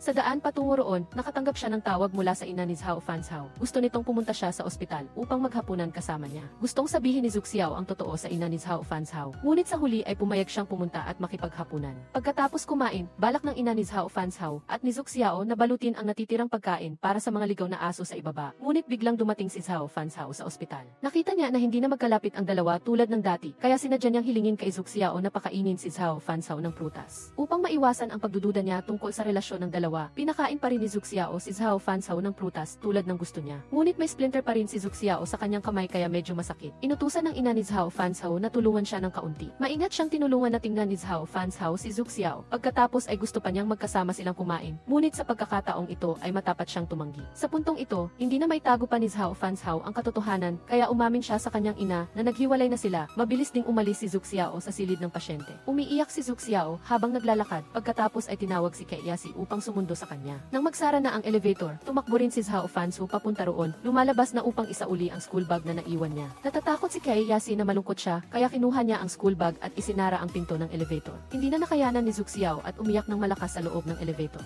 Sa kabilang banda, sinisisi ng ina ni Zhao Fanzhao ang sarili na siya ang dahilan kung bakit naghiwalay ang dalawa. Inalo ni Zhao Fanzhao ang kanyang ina na hindi talaga siya ang dahilan. Dahil din sa insidente, nagsimulang mawala ng kontrol sa emosyon ang kanyang ina. Kinailangan ng doktor na pumunta sa silid upang tingnan ang kanyang kalagayan. Pagkatapos suriin, sinabi ng doktor na dapat maghanda ang lahat na dalhin siya sa Beijing Hospital para sa isa pang paggamot. Para naman kay Zhu Xiao, upang aliwin siya, dinala siya ni Yasi sa racing track upang ilabas ang kanyang damdamin. Ngunit sarado ang pinto, kinailangan ni Yasi na tawagan ang may-ari ng tindahan at sabihin na malungkot ang babaeng gusto niya, kaya gusto niyang hayaan itong maglabas ng damdamin. At umaasa siya na mabubuksan ng may-ari ang pinto. Sa oras na ito, bumalik na si Zhu Xiao mula sa toilet. Narinig niyang gusto siya ni Yasi kaya medyo nalito siya. Sa huli, nabuksan ang pinto at naglaro silang dalawa ng masaya. Sa oras ng pahinga, biglang tinanong ni Zhu Xiao si Yasi kung gusto niya siya at sinabi rin sa kanya na kung gusto niya siya ay dapat siyang magsalita para matanggihan niya siya. Sa pagkarinig nito, nagsinungaling si Yasi na hindi niya siya gusto. Ngunit sa kanyang puso ay nagpasya pa rin siyang maghintay hanggang sa isang araw na magbago ang isip niya. Dahil may sakit ang kanyang ina, nag-aalala si Zhao Fanzhao na hindi siya kayang alagaan ng kanyang ama kaya nagpasya siyang bumalik sa paaralan upang kumpletuhin ang mga pamamaraan para sa pag-iwan sa pag-aaral.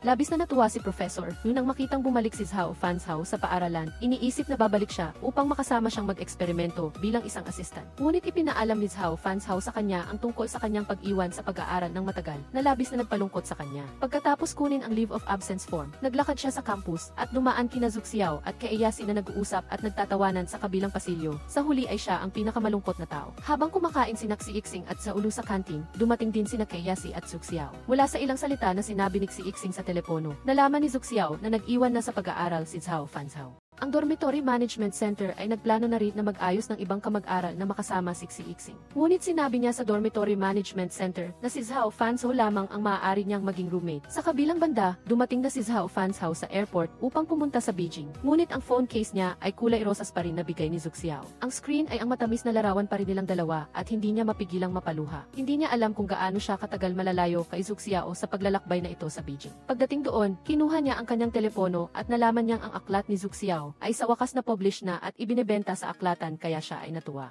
Pagkatapos ay pumunta siya para bumili ng ice cream para sa kanyang ina at nang makarating siya sa pinto ay hindi sinasadyang nabangga niya ang isang maliit na babae kaya nahulog ang ice cream container niya sa sahig. Sa isang sandali, nakita niya na ang maliit na babae ay kamukha ni Zhu Xiao kaya inalok niya itong kumain ng ice cream. Hindi tumanggi ang maliit na babae at sumama sa kanya. Sa sandaling ito, biglang tinanong ng maliit na babae si Zhao Fanzhao kung gusto ba niyang makita ang isang tao, ngunit hindi niya ito makita. Ang tanong na ito ay nagpatigil sa kanya at sumagot ng tulad nang umalis ang maliit na babae. Sinabi niya sa sarili na hindi na niya kayang hindi siya makita. Pagkaalis ni Zhao Fanzhao, nanatili sina Zhu Xiao at Yasi sa aklatan halos buong araw. Talagang inaasahan ni Zhu Xiao na may bibili ng kanyang aklat, ngunit habang lumalaki ang pag-asa, mas maraming pagkadismaya. Dahil labis siyang na-miss ni Zhu Xiao, palihim na bumalik si Zhao Fanzhao sa paaralan. Pagkababa ng eroplano, dumiretso si Zhao Fanzhao sa girl at dormitory. Inaasahan niyang makita si Zhu Xiao, ngunit naghintay siya ng matagal at walang nakita. Medyo nadismaya at akmang aalis na siya, ngunit sa wakas ay nakita niya niya sina Zhu Xiao at kay Yasi na tumatawa at masayang bumalik sa dormitory. Sa sandaling ito, biglang may hunch si Zhu Xiao na narito siya, ngunit nang lumingon siya, wala namang tao. Dahil dito, naramdaman niyang labis siyang nag-iisip. Ngayon, nag-imbita si Jia Yichun na makipagkita kay Zhao Fanzhao dahil may gusto siyang sabihin sa kanya. Nang magkita sila, sinabi ni Jia Yichun na magmimigrate ang kanyang mga magulang at sasama rin siya sa kanila. Kasabay nito ay sinabi rin niya na gusto niya si Zhao Fanzhao. Ngunit napakatapat na tinanggihan siya ni Zhao Fanzhao at sinabi pa na hindi siya magkakaroon ng pagkakataon. Isang araw lang nanatili si Zhao Fanzhao sa paaralan, pagkatapos ay bumalik siya sa Beijing. Dala ang isang parcel na ipinadala mula sa post office. Bumili siya ng isang nobela ni Zhu Xiao at binasa ito hanggang sa makalimutan niyang matulog at kumain. Napakabilis lumipas ng oras, halos isang taon na rin at ang kanyang ina ay na-discharge na mula sa ospital. Habang nag-aayos ng gamit, nalaman ng ama ni Zhao Fanzhao na ang parcel na dinala niya noon ay hindi pa nabubuksan kaya binuksan niya ito. Kaya pala iyon ang genetic test report ni Zhao Fanzhao at ang datos ay ganap na naiba sa nakita niya noon. Agad siyang tumawag kay Jia Yichun upang itanong ang katotohanan. Umamin din siya na ang naunang report ay peke at ang hawak niya ngayon ang totoo. Nakikinig ang kanyang ina malapit sa kanilang pag-uusap. Hula niya na naghiwalay sina Zhao Fanzhao at Zhu Xiao dahil sa genetic test report na iyon. Pagkatapos malaman ang katotohanan, labis siyang nakonsensya sa kanyang anak dahil sa kanyang sakit. Maging ang pagpili ng pag-ibig ng kanyang anak ay naapektuhan.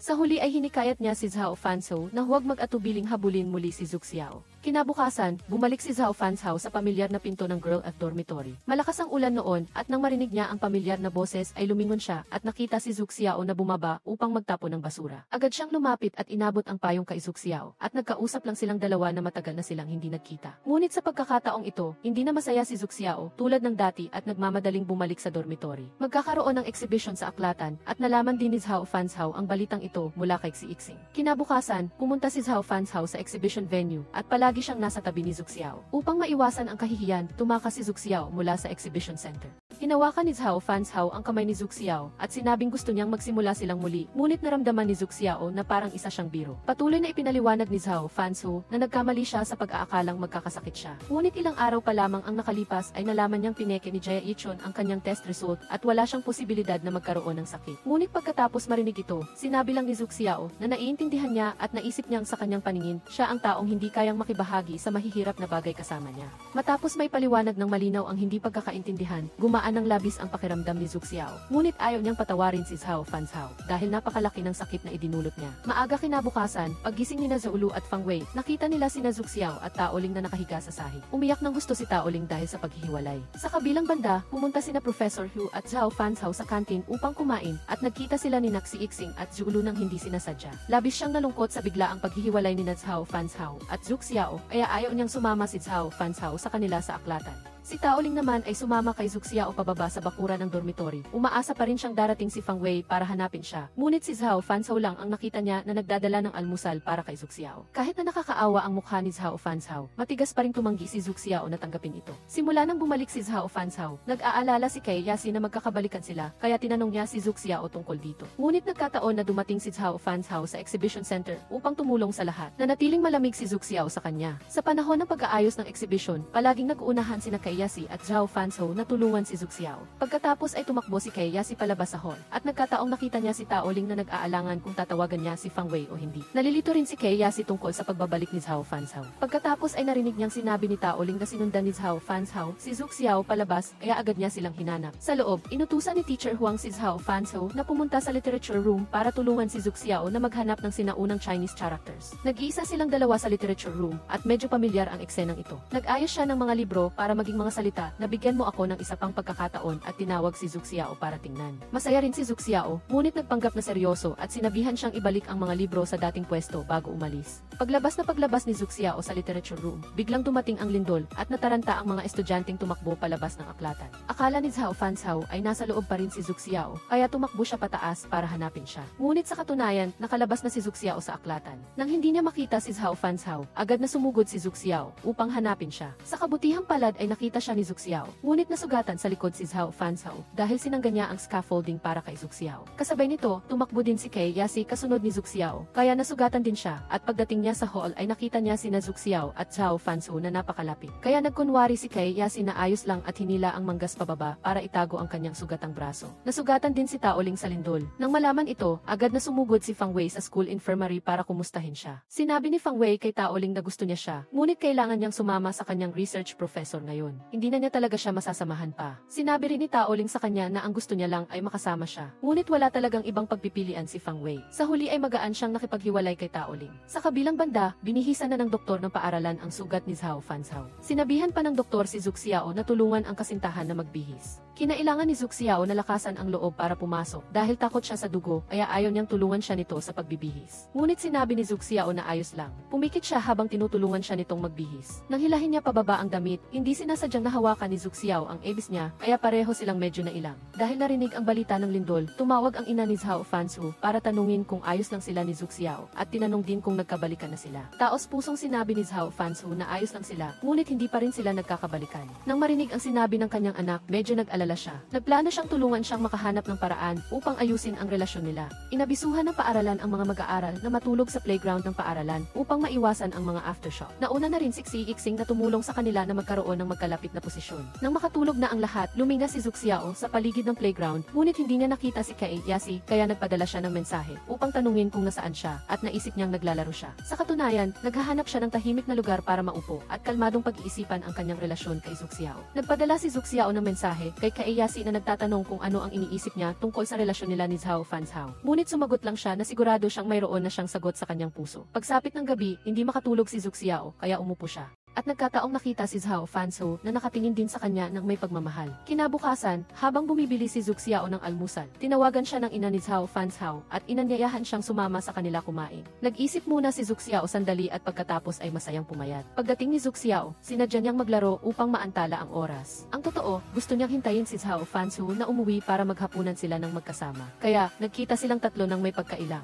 Biglang, umuwi rin ang ama ni Zhao Fanzhou. Nang makita niya na napakapula ng mukha ni Zhao Fanzhou, lumapit siya at nalaman niyang nilalagnat si Zhao Fanzhou dahil napakabigat ng sugat niya sa likod. Nagalit ang ina ni Zhao Fanzhou dahil sinaktan niya ang sarili upang magligtas ng tao. Nang makita ito ni Zhu Xiao, ipinaliwanag niya na ipinahamak ni Zhao Fanzhou ang kanyang buhay para iligtas siya. Natuwa ang ina niya nang marinig iyon. Sinabi niya na palaging mas mahalaga ang tingin ng kanyang anak kay Zhu Xiao kaysa sa sarili niya. Sa sandaling ito, nagdala ng anti-inflammatory medicine ang ama niya, ngunit sinadya niyang sabihin na expired na ang gamot. Kaya sasamahan niya itong bumili ng gamot. Ang totoo ay gusto niyang bigyan ng pribadong oras ang dalawa, kaya ikinadado niya ang pinto gamit ang epi sa telepono. Habang naghihintay, maingat na sinukat ni Zhu Xiao ang temperatura ni Zhao Fanzhou. Pagkatapos ay kumain sila ng magkasama. Nang nanonood si Zhu Xiao ng TV sa sofa, hindi sinasadya niyang nalaman na ang anti-inflammatory medicine ay hindi pa pala expired. Kaya tinanong niya si Zhao Fanzhou kung talagang nagkamali lang ang kanyang ina o sinasadya. Agad na sinabi ni Zhao Fanzhou na hindi niya alam. Pagsapit ng gabi, gustong matulog ni Zhao Fanzhou, kaya hiniling niya kay Zhu Xiao na kunin ang earphones niya upang makinig ng musika at mas madaling makatulog. Habang tinitingnan si Zhao Fanzhou na natutulog, lihim na nagtaka si Zhu Xiao kung dapat niya ba itong patawarin. Pagkatapos, dahil sa kuryosidad, lumapit siya upang tingnan kung ano ang pinapakinggan niya. Ngunit biglang nagising si Zhao Fanzhou. Sinabi ni Zhu Xiao na may narinig siyang hilik kaya tinanong niya kung kanino iyon. Tapat ding sumagot si Zhao Fanzhou na iyon ay ang hilik niya.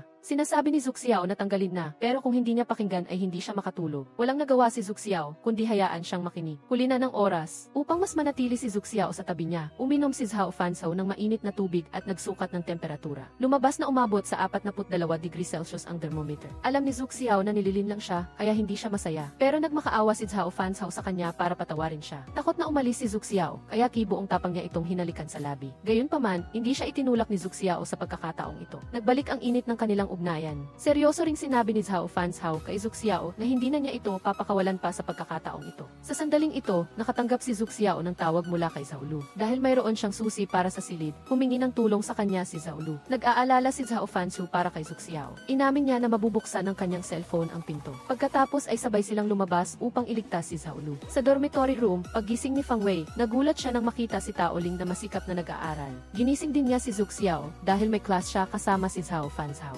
Ngunit dahil sa hiya, nagbago siya ng isip at ginising ng ingay si Zhao Lu. Sinabi niyang may date pa siya kay Xi Yixing. Nagalit ito kay Tao Ling kaya nagtalo ng matindi ang buong silid tungkol sa pag-ibig. Nakita ni Fang Wei ang paghihirap ng tatlong babaeng umiibig sa dormitory room. Naisip niya na mas mabuting huwag umibig at maging mas masikap sa pag-aaral. Ayaw bumangon ni Zhu Xiao para samahan si Zhao Fanzhou sa class. Kaya, nagdahilan siya at nagpadala ng WeChat kay Zhao Fanzhou na nagsasabing kailangan niyang magsulat ng bagong artikulo. Ngunit matagal nang naghihintay si Zhao Fanzhou kay Zhu Xiao sa ibaba ng girl at dormitory. Gusto niya sanang imbitahan si Zhu Xiao na magkasama silang pumunta sa amusement park. Nang makita niya ang WeChat message, tahimik niyang ibinulsa ang tiket. Gusto niyang bumaba si Zhu Xiao para mag-almusal. Ngunit sinabi sinabi ni Zuxiao na pinapagluto na niya ang dormitory manager, kaya medyo naintindihan ni Zhao Fanzhao ang iniisip niya. Pagkatapos nito, wala siyang nagawa kundi maghintay kay Zuxiao upang samahan siya sa klase. Ngunit sinabi ni Zuxiao na napaka-boring ng kanilang kurso. Gayunpaman, pinili pa rin ni Zhao Fanzhao na sumama upang mas makasama si Zuxiao. At sinubukan niyang kumbinsihin siyang samahan siyang pumunta sa amusement park pagkatapos ng klase upang makita niya ang mga paputok na hindi niya nakita noong nakaraan. Pagpasok ng guro sa klase, hiniling niya sa lahat na punan ang isang tripartite agreement form. Nagpuno din si Zhao Fanzhao, ngunit iniwan niyang blanko ang lungsod kung saan siya gustong magtrabaho sa hinaharap. Pagkatapos ay nagsimula na ang klase, at sa simula ay nakikinig siyang mabuti.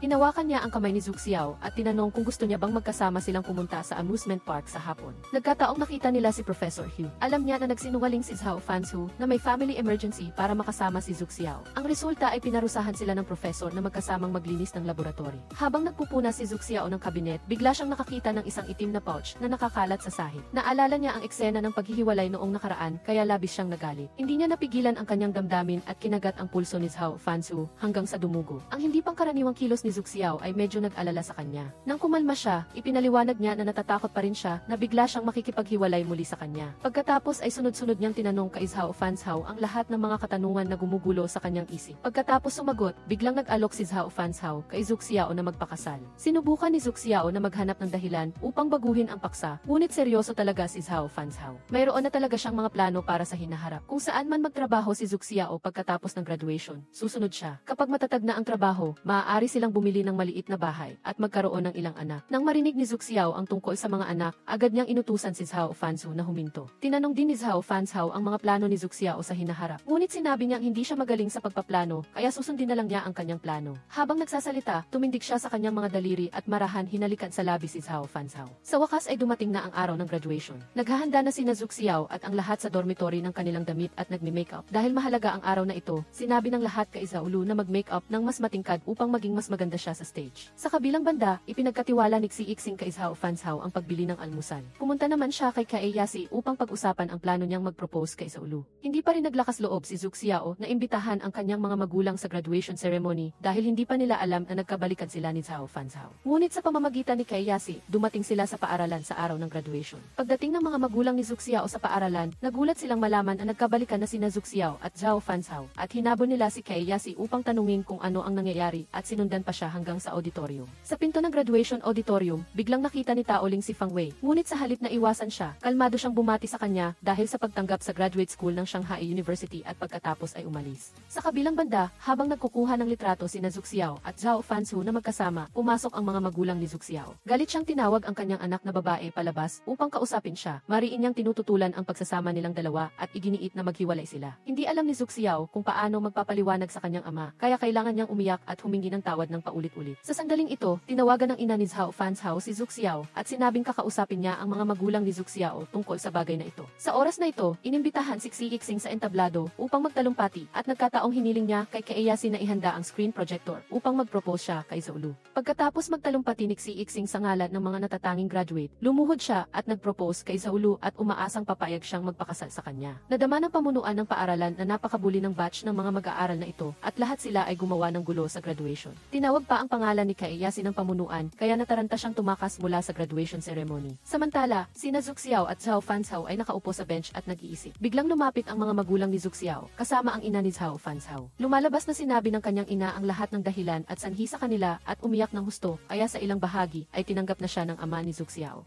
Gusto rin ng ina ni Zuxiao si Zhao Fanzhao at nagkataong mahal na mahal din ng ina niya si Zuxiao, kaya pareho na nilang pinaplano ang pagbili ng bahay para sa kasal ng kanilang mga anak. Kinabukasan, dahil nagmamadali silang dumalo sa pagbubukas ng gift ni Zhaolu at Xiixing, tumayo si Zhao Fanzhao sa labasan ng istasyon at naghihintay kay Zuxiao tulad ng eksena ng paghihintay sa mga freshmen. Nakahabol din si Zuxiao doon na nagbalik sa mga alaala ng kanilang unang pagkikita. Si Zuxiao ay kasing interesante pa rin tulad ng dati at palaging nagpapaalala kay Zhao Fanzhao tungkol sa kanya. Para sa kanya, napakahalaga ng babaeng ito, isang babae na nakakatawa at kaibig-ibig. Ang nagpagalaw sa kanya na umalis sa kanyang tahimik at malamig na mundo. Siya ang nagpainit ng kanyang puso at nagbigay sa kanya ng kaligayahan tulad ng nararamdaman niya ngayon. Kaya, nagtapos na ang drama, pagkatapos ng maraming pagsubok at tagumpay sa buhay. Nagkabalikan sila, ang kanilang mga puso ay muling tumibok sa pag-ibig at tanging sa paglampas sa mga paghihirap ng magkasama. Ang kaligayahan ay nagiging tunay na makabuluhan. Ang I Love So Beautiful ay nagtatapos na dito. Salamat sa panonood, pindutin ang like at subscribe kung nagustuhan ninyo ang drama na ito. At ngayon, paalam na at magkita tayong muli.